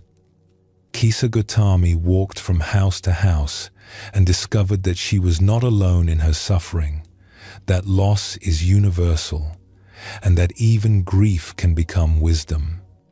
The young monk learned from his teacher that his anxiety was weather, not climate, and weather always changes. We touched the wisdom of enough, discovering that this moment, as it is, contains what we need. The stonecutter traveled through every form of power, only to find peace in being exactly who he was. The student finally tasted his rice after years of eating while thinking about something else. And now, we come to the deepest truth. You are not the storm. You are the sky. You are not the ripples. You are the moon. You are not your anxiety. You are the awareness in which anxiety appears and dissolves, comes and goes, rises and falls, like everything else in this impermanent world. This is your true nature. It has never been damaged by anything that has happened to you. It is not broken and does not need fixing. It is simply here, waiting to be recognized, waiting for you to stop identifying with the passing weather and remember the vast sky that you are. The Buddha's final words to his students are among the most famous in spiritual history. He was dying, and his followers gathered around him, heartbroken and afraid. They asked him who would guide them when he was gone, who would teach them, where they should turn for wisdom. And he said, "Be a lamp unto yourself." He didn't say, "Find a lamp out there somewhere." He didn't say, "Wait for someone to bring you light." He didn't point to a successor or a book or a set of rules to follow. He pointed inward. He said, "The light is already in you. You are your own lamp. You don't need anything external to find peace, because peace is not external. It's what you are when you stop covering it up with seeking and striving and suffering." This was his final gift, and it's the same teaching we've been exploring all along. You don't need to go anywhere or become anything. You just need to recognize what you already are. To stop, look, and see. This doesn't mean you won't have difficult times. You will. You're human, and human life includes pain, loss, uncertainty, and fear. The thoughts will still come. The emotions will still arise. The storms will still blow through. Being awake to your true nature doesn't mean you stop being human. But you can meet all of it from a different place now. From the place of stillness that exists beneath the noise. From the awareness that watches without being swept away. From the moon that remains whole no matter how choppy the surface becomes. When the Buddha told his students to be lamps unto themselves, he wasn't abandoning them. He was telling them the deepest truth he knew, that they already had everything they needed. That the teacher they were looking for wasn't outside them, wasn't going to die with him, wasn't something they could lose. It was their own awareness, their own capacity to see clearly, their own true nature that had been there all along. The same is true for you. You are already home. You have always been home. The peace you've been seeking everywhere else has been right here, waiting patiently for you to turn around and notice it. Anxiety will visit again. It's part of having a human mind, part of the ancient programming that once kept your ancestors alive in a dangerous world. When it does visit, you can remember what you've learned. You can watch the thoughts without believing them. You can let the emotions move through without identifying with them completely. You can return to your breath, your body, this present moment. You can remember that everything passes, that this too shall pass, that you have survived every storm so far. And beneath all of that, beneath the coming and going, the rising and falling, the endless movement of experience, you can rest in the simple truth of what you are. Awareness itself, the witness, the sky that holds all weather without being harmed by any of it, the moon that no amount of ripples can break. This is not something you need to become. It's something you already are, remembering itself through you, waking up in this very moment. Every time you notice that you are aware, you are touching your true nature. Every time you step back from the content of experience and rest in the awareness that knows the content, you are coming home. The journey to calm the anxious mind ends where it began, right here, right now, in this breath, in this moment, in this awareness that has been with you all along. There is a final story, and it's the simplest of all. A student asked a Zen master, "What is the most important thing?" The master said, "Attention." "And what is the second most important thing?" "Attention." "And the third?" "Attention." That's the whole teaching. Pay attention. Be present. Notice what is, without adding stories. Return, again and again, to this moment, this breath, this awareness that you are. Everything else we've discussed is just elaboration on this one simple point. The restless mind calms when you pay attention to it rather than being lost in it. Stillness arises when you pay attention to the present moment. Letting go happens when you pay attention to how you're holding on. Presence becomes a refuge when you pay attention to being here.